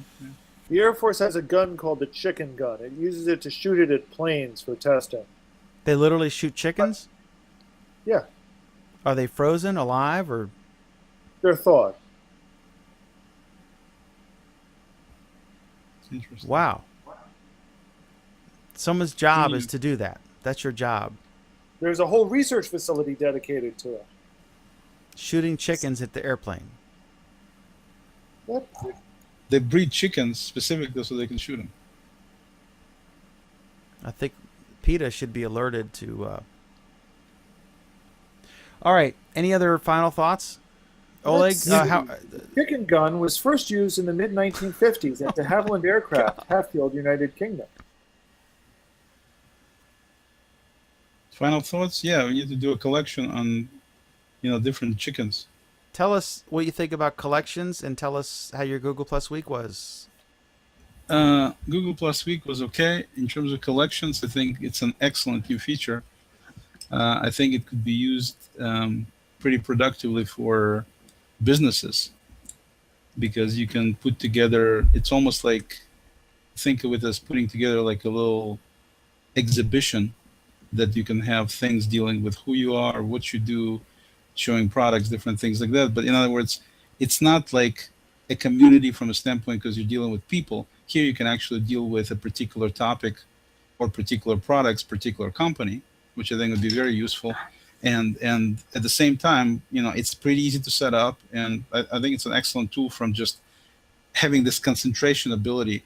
I mean, obviously you can have an account, a profile where you post nothing but whatever you're going to post in the collection. But most people don't do that. So this makes it easy to kind of put things in one place. It makes it easy to share. It makes it easy for people to follow. So, if people segregate, I mean, get away from the sense that they need to keep populating it, you don't have to keep populating it. You can actually make a finite collection, and just like any other collection, you collect stamps, you collect, books, whatever you collect. Same thing here. And so, considering the fact that it's pretty media rich, you can do the same thing you can do in regular Google Posts. I think it's very cool. I mean, very easy to use and at the same time pretty cool. I like it. How was your week? Good.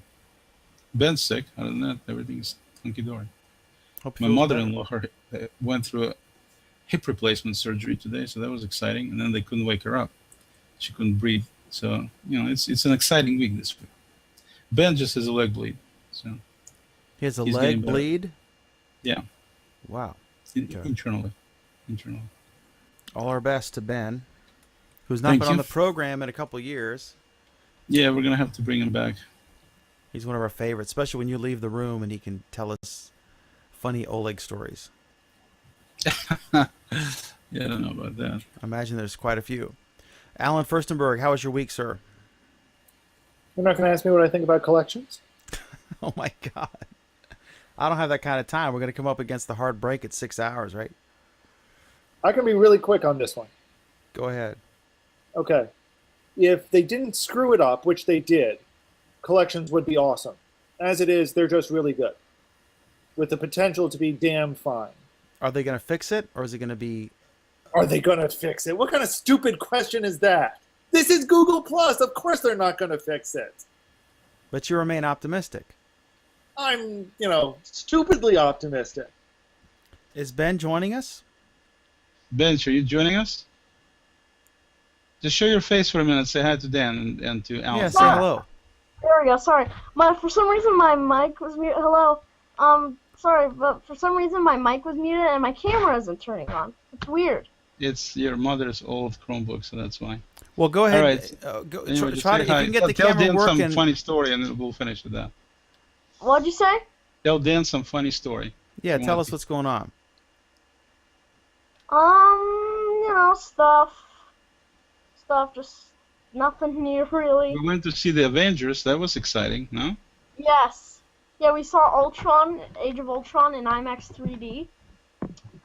It's like being on a roller coaster, except without all the nausea and shaking and the I'm gonna die part.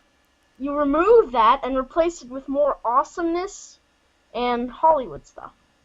That's what it was like in IMAX 3D. That's awesome. Now you got to get on your dad, because if you look at your dad, he's got this effect going on, and your sister is clearly visible, but your face is blurred Wait. out on his image. We've got to fix that. We got to move the picture over a little bit and up. Oh yeah. Okay. I can't even see my Rita on. Okay, there we go. Now that my dad turned it, but I don't know how you saw Rita because I didn't. There you go. All right. That's okay. All right. Awesome. And Alan, did you want to talk about how your week went? Sure, other than that, my week went fairly well. Today I'm celebrating my second anniversary with Google Glass. I picked it up 2 years ago today. I had a very long post about the past, the present, and the future of Glass, which obviously you didn't read. But so what else is new? Other than that, pretty good week. And Alan, if someone were, say, interested in designing and developing for Google Glass, could you recommend a book that they might purchase? No, but my hourly rates are quite reasonable. No, yeah, I have a book, Designing and Developing for Google Glass from O'Reilly. If you followed my Google Glass and wearables collection, you would have heard my post a couple of days ago that it was 50% off. But if not, you lose, and you'll have to pay full price for it. So go pay full price for it. Co-authored by? My co-conspirator, Jason Salas.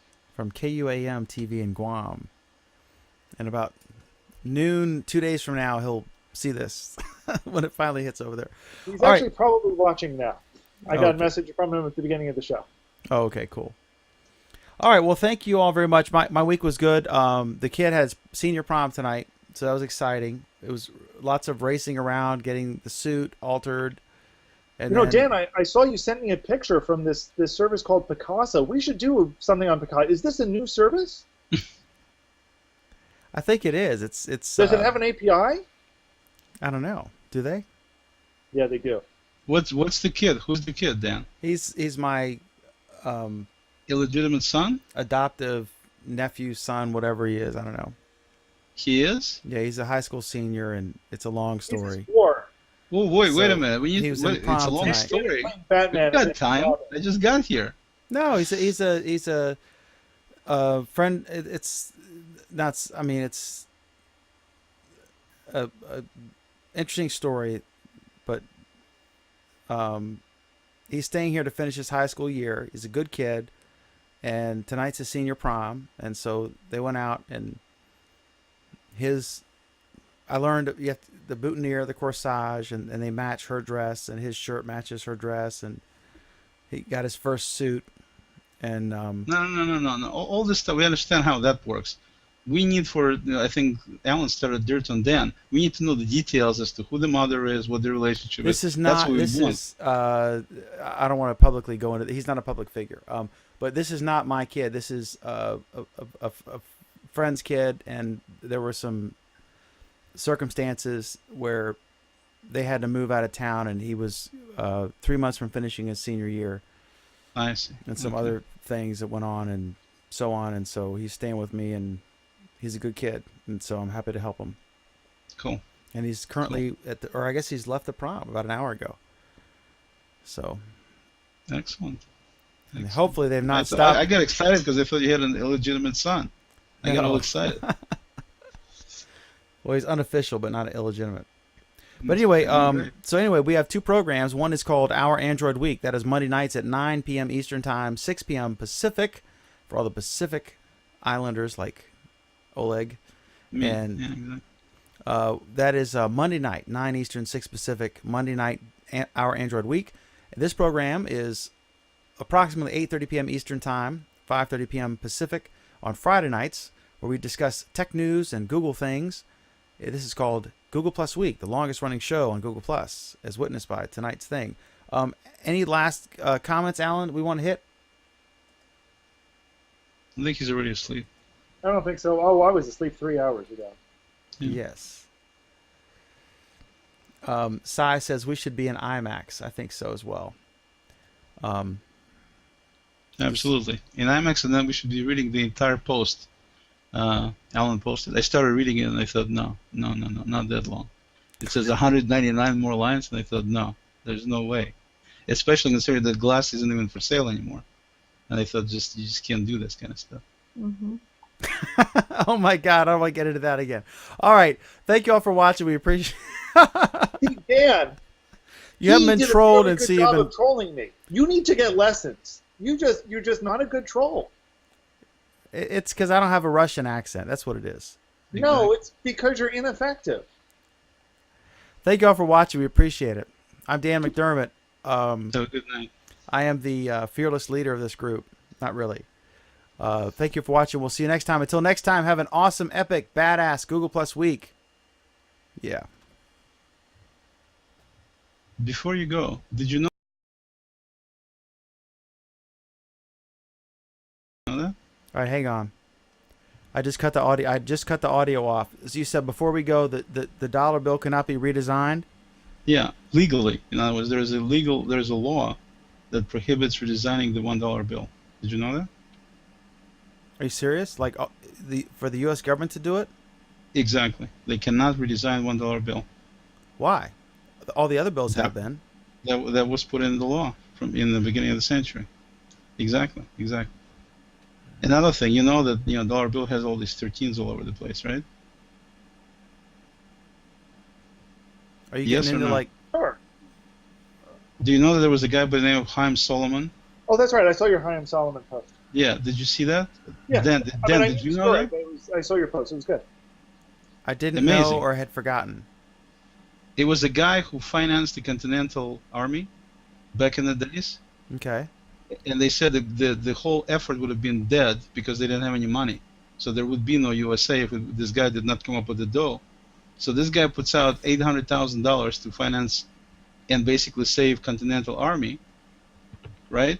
And basically afterwards, nobody ever repaid him or the family. The guy dies when he was 45 years old, completely bankrupt. He had no money left. They said right now, according to this book anyway, it would have been about $330 billion what that money would have been in terms of the debt to the guy's family. Did you know about that? I did not know that. Okay. There And so should be anyway, flag founding fathers. you know, it's amazing. I just read this book called The Patriot Threat, which is a great Bye, book, by the gentlemen. way. Bye. Good night, Oleg. Yeah, I just know you're a big fan of the U.S. history and stuff, so I thought maybe you'd be interested in something like that. Yeah, it is. I didn't know that though. All right, I gotta cut this off. So hang on one All right. second. That was our little Oh, bonus segment. Well, okay, I didn't know we were on. Well, I cut it back on because you talked over the exit, so I put back Yeah, because it was sorry. interesting. Anyway, no, it's okay. All right, thank you all for watching, and hang on, Oleg.